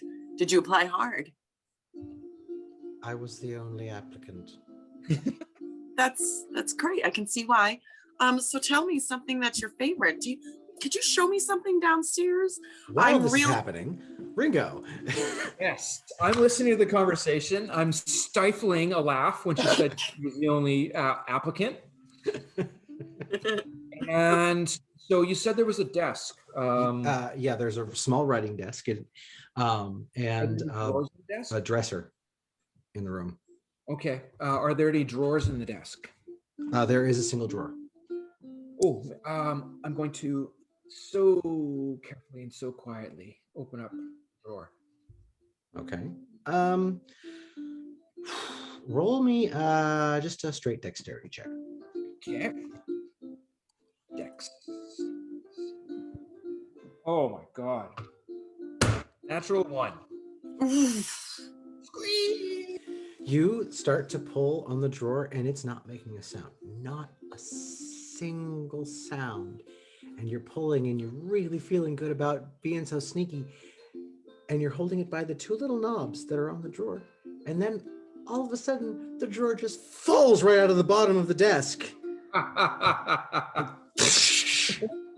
Wood hits the floor and the drawer itself splinters a bit. However, the drawer was empty. I didn't do that. Outside the room, Carota, Facepalm. you're speaking with the clerk and she just goes and just beelines for the room and stops at the door and looks at you, Ringo, kneeling in front of the desk, still kind of holding on to, like your fingers are still in knob holding position, even though the drawer is down on the ground. What are you doing? I'm so sorry. I was looking for some paper to make notes of what myself and my partner were Did you find that paper yet? Yes. Just Did you find it? because there was no paper on the top of the desk that I saw, so I just Since sorry. roll a deception check, and since Carota's helping you with advantage. okay. Believe me, that's a very painful advantage. Oh, that's a 19. That's a 19 advantage. She just and picks up her notepad, writes a note, folds her hands, and walks back out into the hallway, but doesn't go anywhere near you, Carota. She like kind of moves off to the side and just stands there and waits. I turn to Kuroda and I say, I have a feeling she's going to deduct the cost of that drawer from our reward. Sorry about that. But maybe we can persuade her not to. I mean, you're charming and persuasive, and I'm charming and persuasive. One of us is going to be able to convince her. The mayor will be so happy to get his daughter back, he won't even care. But there's some sock drawers that I'd like to. You want to go look see at the if I- dresser? Yes, exactly. Okay, Yeah. roll an investigation check. Okay. That's hot. Next. This doorway. I'm going to take up What this did you roll? doorway space. Rolled a 6. Yay, sixes. Woo! The drawer is just stuck. It doesn't want. Oh no. Oh, no. And it finally it opens up in the top, and you see the top drawer is socks. It is quite literally very neatly. They're not folded. They are in little sock balls and color coded. There are in groups of pink, in groups of white, and in groups of lavender. And that's it. You just see socks in that top drawer. The What shape very are my sticky socks, top by the drawer. way? What Hmm? Ringo's socks? What shape are they in? Do I have holes in my socks, or are my socks in decent shape? Your socks? Yes.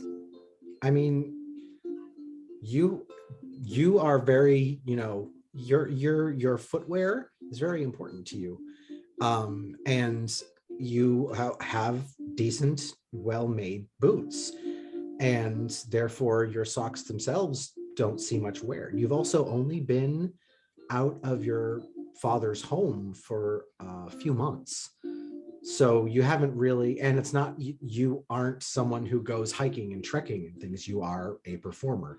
And so a lot of that is you're on your feet and there's some basic movement, but it's not impact and hard and wearing on socks. So your socks are actually in really good shape, just like your boots. You care about your feet. I really want those lavender socks. Would you judge me if I took Mayor's socks? Is that weird? Only if you can grab me a pair of socks, because I've never worn socks before because I fly and my feet hurt. You're flying right now? As a I usually only do, but my wings have been broken, so I've been walking for some time. So I'd like to try some. Just socks. as a side note, Peter, she keeps talking about her wings, but you've never actually seen wings. Right. No, they're layers. Not once. And really, You have never seen these wings. Yes, you have layers. I I think after this, and with the pufferfish, Ogres have layers.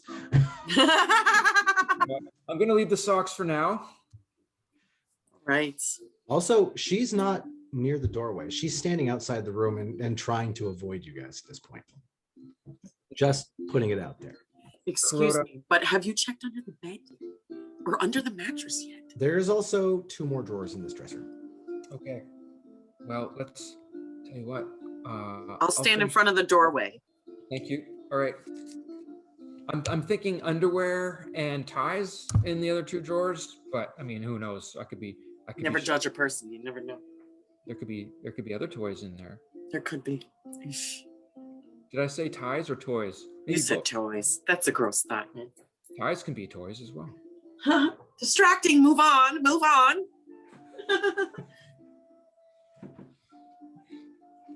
What are you doing? Okay, I'm opening the drawers. All right. I'm not going to make you roll for drawer. Because really, I don't know how much more furniture abuse I can handle. So you get the second drawer open, and in that drawer there are a selection of finely made, albeit large, folded neatly pants and shirts, also color coded in that same pink, white, and lavender section. And that is What what is up with this guy? Oof. that's what you see just opening the drawer and looking down. Okay, can I ruffle in there? a Okay. little bit? Roll me an investigation check. Okay. That is a 16. A 16. Nice. Going through the drawers, through that second drawer, and just kind of like lifting up the clothing and looking underneath it, you do happen to find a very interesting string of beads. Larger, oddly shaped beads that, well, they're not very pliable. Explains why this is just a single bed. Okay. Other than that, that's it. You find this. Yeah, what kind of check? Yeah, I think I'm gonna leave the beads. And Kuroda, without going into the bottom. Interesting enough, drawer, they're I'm a also little color bit- coded in white, pink, and lavender. Oh my God. It's white, pink, lavender, I white, pink. think we might be overthinking this a little bit. How about we just follow the Kobold Tracks? I think we're done here. I think we're done here. This Lord Mayor guy, let's get the hell out of Dodge. So are you leaving the manor? Oh yes, as quickly as possible. Okay. Yeah. Yes, we're definitely overthinking this. Oh, my speaker just died. Sorry about that. That's okay. So the music is not going to happen for a while. Sorry about that. That's okay. I can just turn it up over here, I guess. On the tablet can just play the music. The tablet. Yeah. Oui, oui, It just won't yes. sound as nice. That's all. S'il vous plaît, enchanté. What is? Are you playing? No, you're not playing. Ding, ding. Here we go. Okay, that was the volume going. I'm getting louder. I'm getting louder. I'm getting louder. It's technology. That's okay. great. So you leave, and you leave, I guess, in a bit of a hurry, and the clerk follows you out the door, and okay, you're out front of the manor now. What are you doing? Kobold Tracks. That's my vote. Kobold Tracks, yeah. Yeah. Phone. Although she's been a peach. She's actually just walking right towards the back door of the Yeah. office now. She's probably she's locked the front She's a door real and peach, gone. Ringo, she's a keeper. You should have gone after She that. knows what's in that second drawer, and that's why she let us look into the. She's like, go ahead. Kuroda, how far is this journey? Do you think to the northern mountains? Do we need provisions? Do we need to is this like a date? It's a lot- Ringo, it's a bit- it's just the other side of town.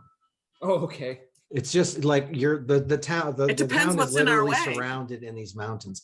It's You're really just not. depends. You don't know where the you don't know where to go in this mountain range to find where these kobolds hang out. That's the issue right now. Perhaps we should ask some other people in town if they know it or have seen any of these Well, we have kobolds. tracks, right? we can follow the tracks and see if we can catch them that way, or we can. But do you think if it's a band of these kobolds that they've been around before causing trouble somewhere else? I don't know. Onward and upward, I say. Follow the tracks. Okay. Is that what you want to do? We're gonna follow the tracks. All right, you're gonna follow the tracks. That's what Ringo says we're doing. So the tracks that were out back of the mayor's office, they were in that dirt and they headed northward. And north of the mayor's manor, you get to the training grounds and barracks of the guard of Mouth Harbor. As you're walking along, the first thing you come upon is the meeting hall, which kind of serves as it's kind of both a gathering place for the guard when they're not on duty but they're not in town, but it also kind of serves as a makeshift war room, as well as it has been used for political meetings and like town gatherings for like votes and things as well, but primarily it's run by the paramilitary police that is the guard there.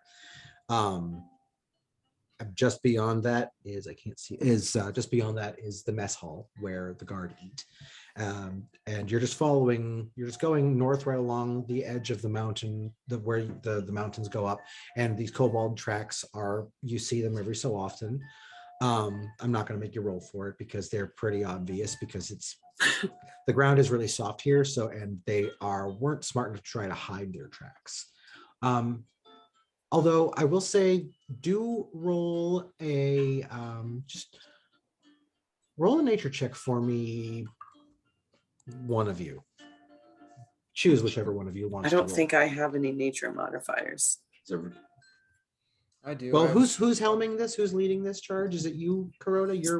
Who's been primarily? I am taking the direction of Ringo suggests that we go there. Okay. I had thought about talking to people, but we're going with the tracks. His idea. Yes, but are you the one who's following these tracks and he's trailing, or is he in front? That's what I'm asking. I think he's in front. Are you? Well, love. As we've found out, Ringo, myself, I will admit, not the sharpest in terms of like the rangery skills. Okay. If you are better at following tracks and so on and so forth, I'm a city boy. Ringo's a city boy. City boy. All right. In that case, that would be me. I need you to roll a nature check.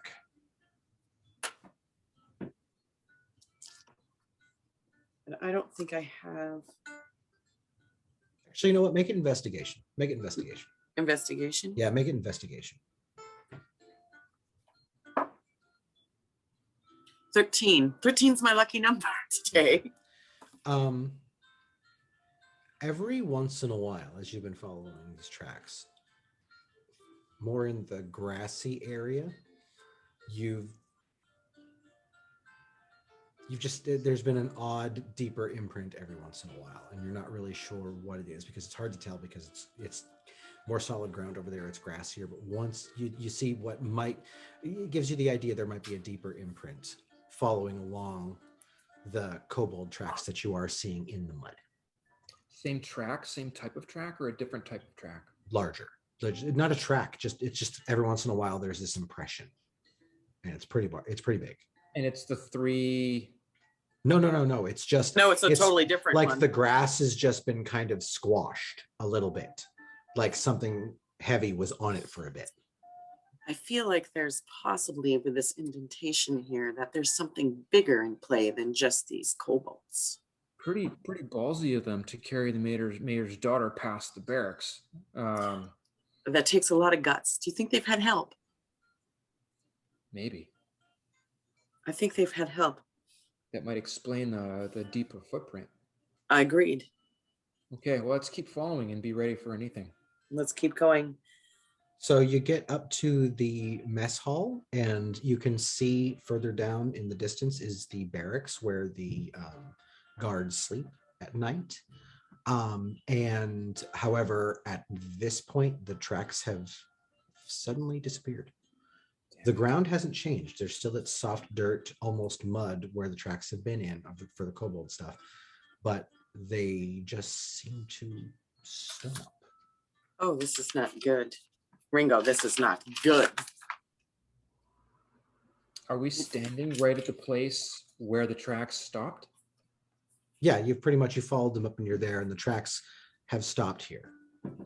By the barracks, near the barracks. Kuroda, roll me a perception check.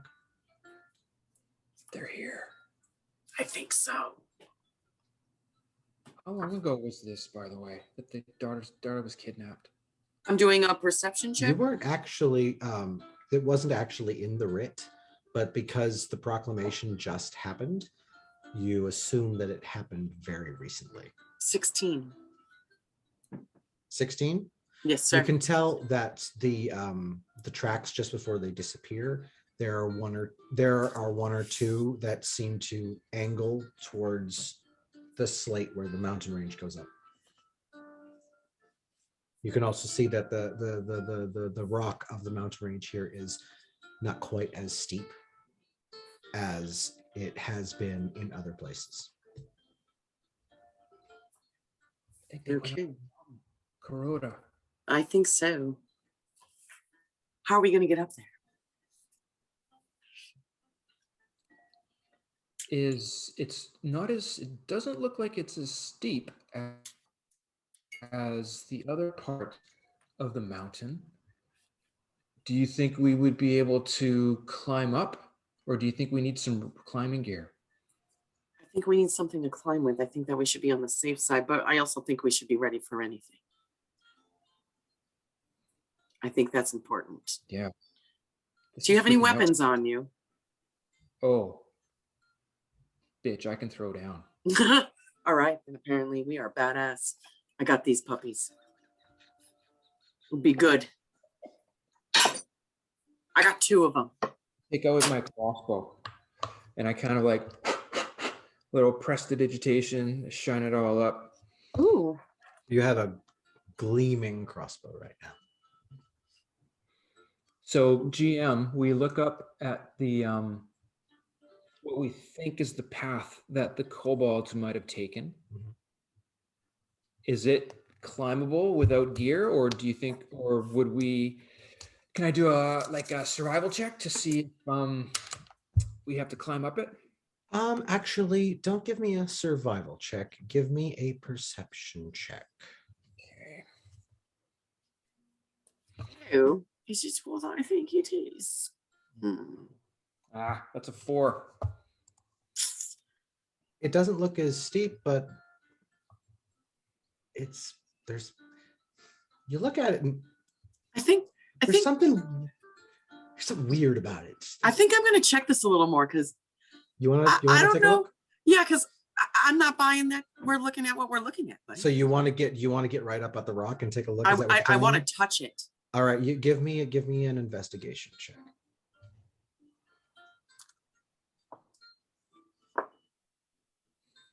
We have 15 plus 17. 17 total? Yes, sir. As you walk closer and up a little bit, as it just starts to grade up a little bit, and you get closer and you're looking and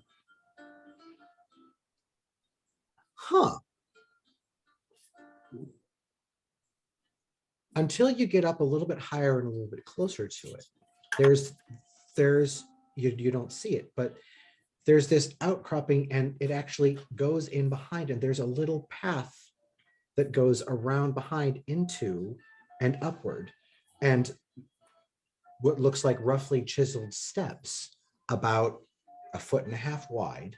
No, I'm sorry, about 3 feet wide that go up, but you can't see them unless you get up and close. They're visually hidden from anywhere lower as just kind of a trick of the angle of the rock. You can't see it. It kind of curves around and back. So you have to get up and really investigate to see that you can actually get around behind it, because the colors of the rocks, the rough pattern blends from a distance, and the angles don't really cast a shadow, because but unless I mean at that time of day you're not seeing it. It's really hard to see unless you're really looking for it and know where it is, and you happen to see that purely by accident, that there is a How is path of stairs that goes up and around higher in the up. in the path of stairs? Are they? How's the weather by the mountain and through that path of stairs? Oh, it's a clear day. It's nice today. It's clear. It's not overly sunny, but it's also not like it's not dreary or anything. Just partially cloudy, pleasant. Ringo, this isn't what we thought it was. I think that we need to arm ourselves and be careful. Oh, I'm armed and I'm ready to get some kobold butt. Let's get some cobalt blood. I think you should go first. Almost taste that 500 gold. You mean my 500 gold? I meant our 500. Oh, gold. right. Sorry. Remember we shook, we spit the thing. Right. I forgot. Yeah. Mm-hmm. All right. So this is actually, pardon me, this is actually where I was planning on having our break. So if do you guys need to? I'll take a bio break. Okay, take a bio break real quick. Come on back, and then we will get started and pick up at the stairs of the mountain. Okie doke.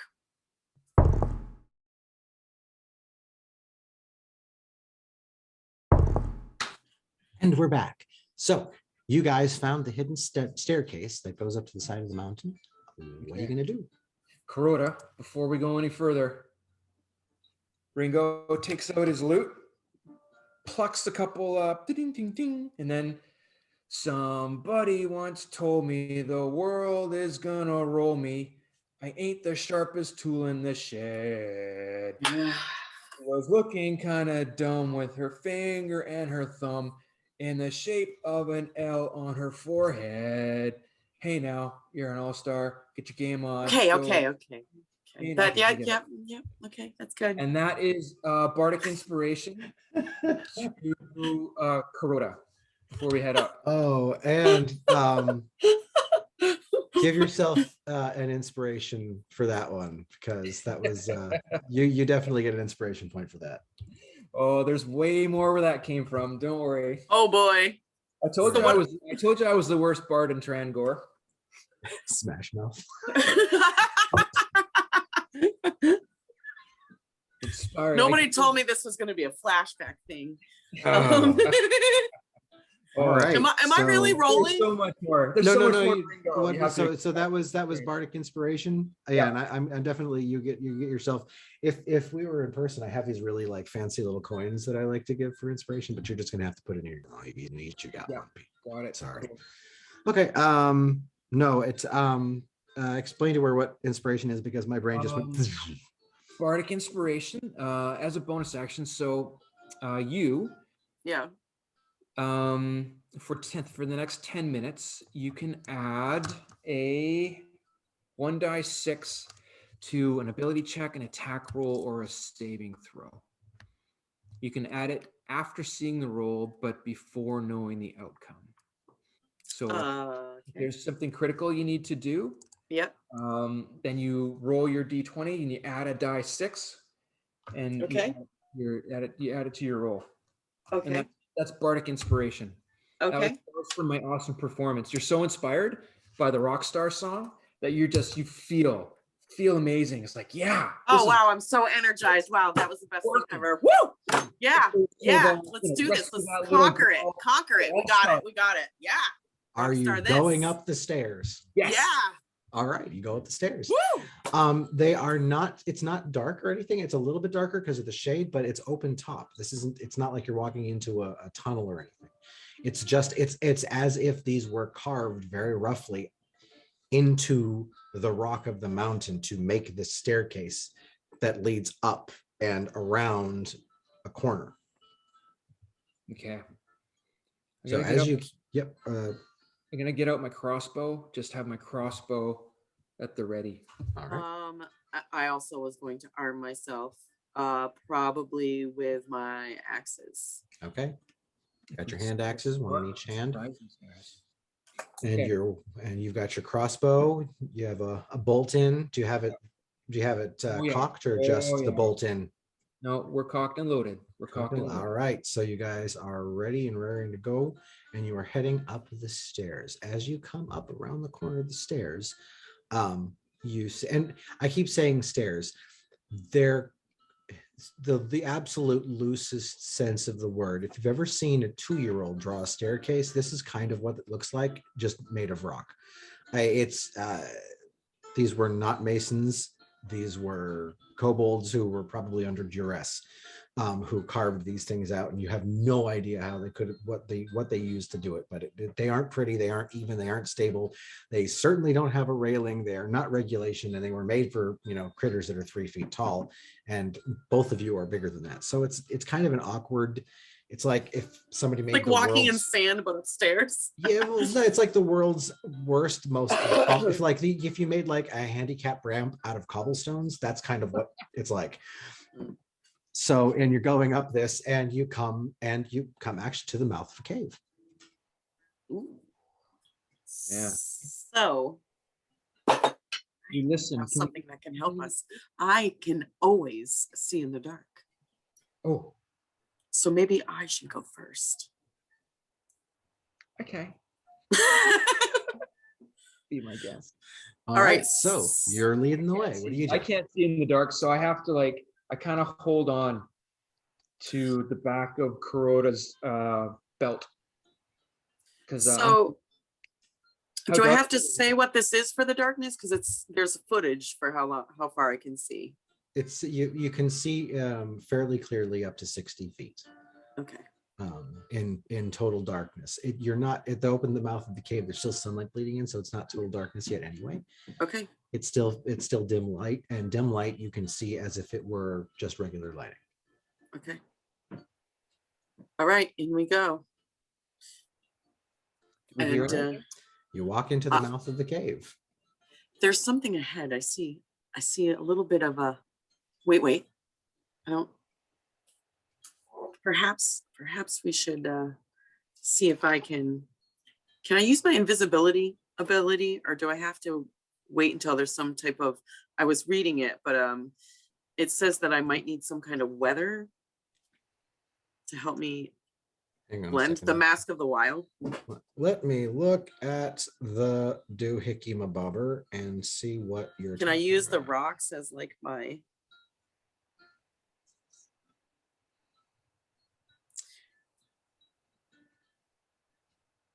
You can attempt to hide. Oh no, that's not invisibility. Okay. Mask of the Wild, you can attempt to hide even if you're only light. It means if you were standing, to hide, normally you need to have something fully hide. You need to have something that you can, obscure your line of sight with your enemy or something like that. It doesn't turn you invisible. It's like going into a closet or hiding behind a pillar. That ability makes it so you can try to hide successfully behind something that would be too small for you to actually normally hide behind. Okay, so we're gonna go with that because I hear something, so we need to hide. Okay, well, it's coming toward us. Can I?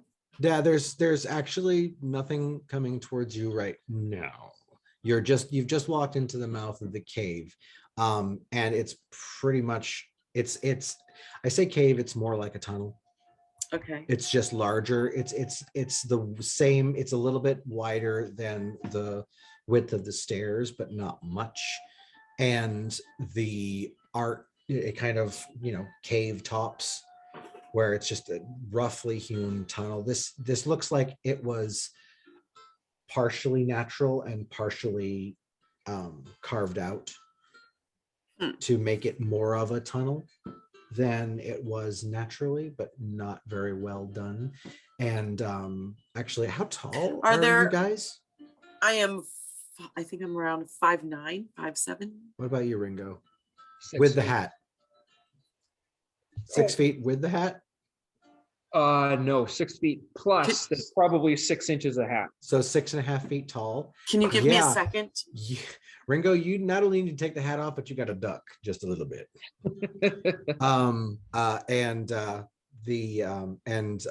You're just barely missing the top, Kuroda. There are times where you kind of have to duck down too, because like I said, it's not like it's smooth. It's very rough.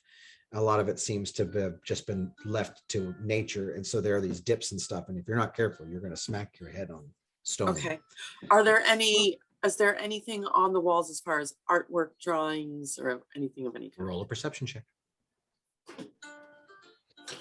Crota, I can't see a fucking thing in here. What's going on? Just be careful where you step. It's not even at all. It must have been for tiny, tiny, tiny beings. I think there's possibly something on the wall, but I can't really tell.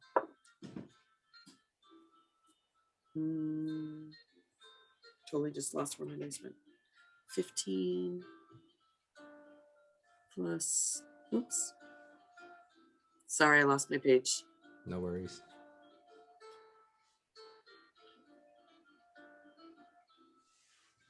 Perception, there we go. 15. 18. All right. You look at the walls. Now with dark vision, you're not seeing in color, you're seeing kind of shades of gray. However, there isn't really any artwork of any kind on these walls. What you saw that looked like it was artwork were actually just natural cracks in the stone that in your dark vision and your naturally creative imagination made it look like there were some sort of art or pictures there, but really it's just nature being cool. Not much going on in this cave. Great, let's go. Which is a good thing. Oh, sorry. Let's keep. Are you guys trying to be stealthy? Oh, yes. Sometimes. Oh, I was wondering when Oh, that was yeah. going to happen. I need both of you to roll stealth checks, please. Super quiet. We don't know how many there are. Oh, this is an ability check. So if you really fuck it up badly, Kuroda, you can add D6. I have 16 total. 16 total? Okay. What about Yes. you, Ringo? Oh, that's not bad. That's 15. 16, 15. Okay. You guys, you feel sufficient. You feel confident that you are sufficiently stealthy. We're stealthy. And so you are slowly moving forward in the cave. Ringo, you are holding on to Kuroda's belt because you can't see anything. And Kuroda, you are leading the way. And the tunnel cave just kind of keeps moving forward. Do you Could you continue? move a little faster so I don't feel like I'm dragging your ass? Up in my head. I can't. Suck it up, Buttercup. Let's go. Let's go. Yes. Let's go. Okay. Okay, so you stealth forward slowly. What is your passive perception, Ringo? I don't have you up on my phone. I've only got Kuroda. Oh, Ringo's passive perception is 11. Yeah, okay, never mind. So you're moving forward. What do you, Damn it. and you're stealthing forward into the tunnel. I will say, Kuroda, that you can start seeing ahead of you the evidence of a flickering, wavering light down in the distance. You can't really, it's not bright by any means yet because it's still Okay. a ways off or Okay. around the corner or something. It's just hard to tell, but it seems to be getting a little tiny bit brighter to your dark vision eyes. And actually, Ringo, your human eyes have your pupils have dilated to the max, trying to get anything. And you do actually pick up the slightest hint of a brighter light ahead. Looks like we're either coming to the end, maybe, or I can't tell what that light is. Let's keep going. Super quiet. Stop pushing me. You're going to continue moving forward. Yep. Okay. All right. Shoving, You no move forward. shoving. You move forward, and the light does indeed get brighter. And at this point, Kuroda, you can tell that the light is actually coming from around a corner. There is a bend that turns to your right. It's almost an unnaturally sharp right. And then the flickering light, which you're starting to recognize is it's coming from like a firelight, maybe a torch light, is around that corner. Why don't you go first? There's torchlight. Okay. I'm gonna go. I'm just gonna take a look. Yeah, okay. I'll stay right here, just in case. I'm just gonna peek around the corner. Okay. Okay. Ringo, you're going to peek around the corner. Stay behind. It's still pretty dark here, so I need you to roll a perception check with disadvantage. You got this. I wish I could bardic inspiration myself. Disadvantage. Okay, but I am still +1. Oh, that is a 4. Oh, that disadvantage really sucks. That hurts. You look around the corner, and you being so close to the roof, the ceiling, you peek your eyes around, and you immediately find yourself staring into torchlight. And having your eyes been fairly adjusted to such dark, Ooh. having that torchlight just bam in your eyes, it's so blinding it hurts. So now, like, you're trying to blink away, and your pupils have done, and you've got just ghost lights in your eye, vision just floating everywhere you look, and you saw nothing except a very bright light and the beginnings of a migraine. Okay. But there's a torch there. There's a torch there. I'm coming to help. Can I use my medicine wisdom to help cure the eyes or No, it's help? just his eyes just have to relax. It's nothing Okay. you can do about that. It's just like any other time you look at it too bright of a light. All right, just hold the belt. I don't know what I was thinking that you could take care of the bad things first. I'll do it. Is there further light down? I look down the tunnel. Yeah. The torch. So it's just a single torch sitting in a sconce? Well, you only saw the torch because your face was level with the torch, and you went from almost complete darkness to bright fire in your face. Okay. And your eyes were like, fuck you. Okay, so I kind of let myself adjust, right? Adjust to the light. And I look back at Kuroda, and I kind of motion her to come join me. Okay. What is it? Are you going around the corner or? Yes. Slowly. Crouch down low. You guys can stage whisper. It's all right. We're going around the corner. You can be like, we're whispering and just. Okay. So you're gonna go around the corner. All right. Yep. Are you gonna try? Are you continuing to stealth, or are you going to just go? I am definitely not banging around. No. Knocking my instrument everywhere. Yeah, we're gonna stealth. All right. Both of you give me another stealth roll, please. And don't forget, you've got that D6 if you need it. Yep. 13. Maybe add the D6. I'd say yeah. You're gonna add that D6. 3. So 16 total. Okay. Damn it. That's an 8. Oh man. Fuck.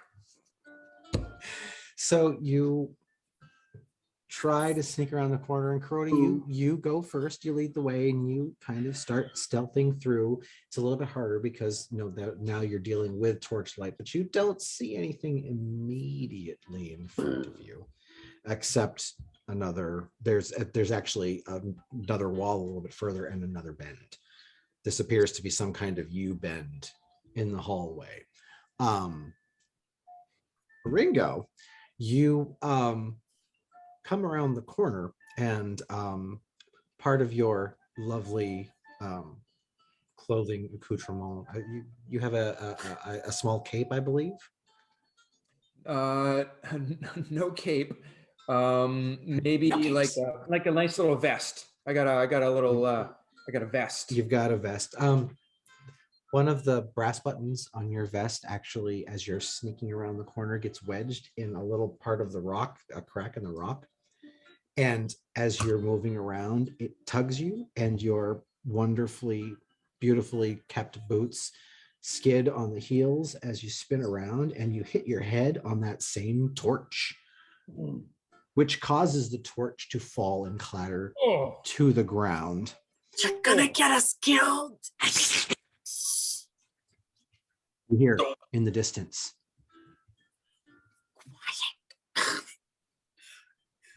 And that's where we're going to have to end it for the night, because it's almost 10 o'clock.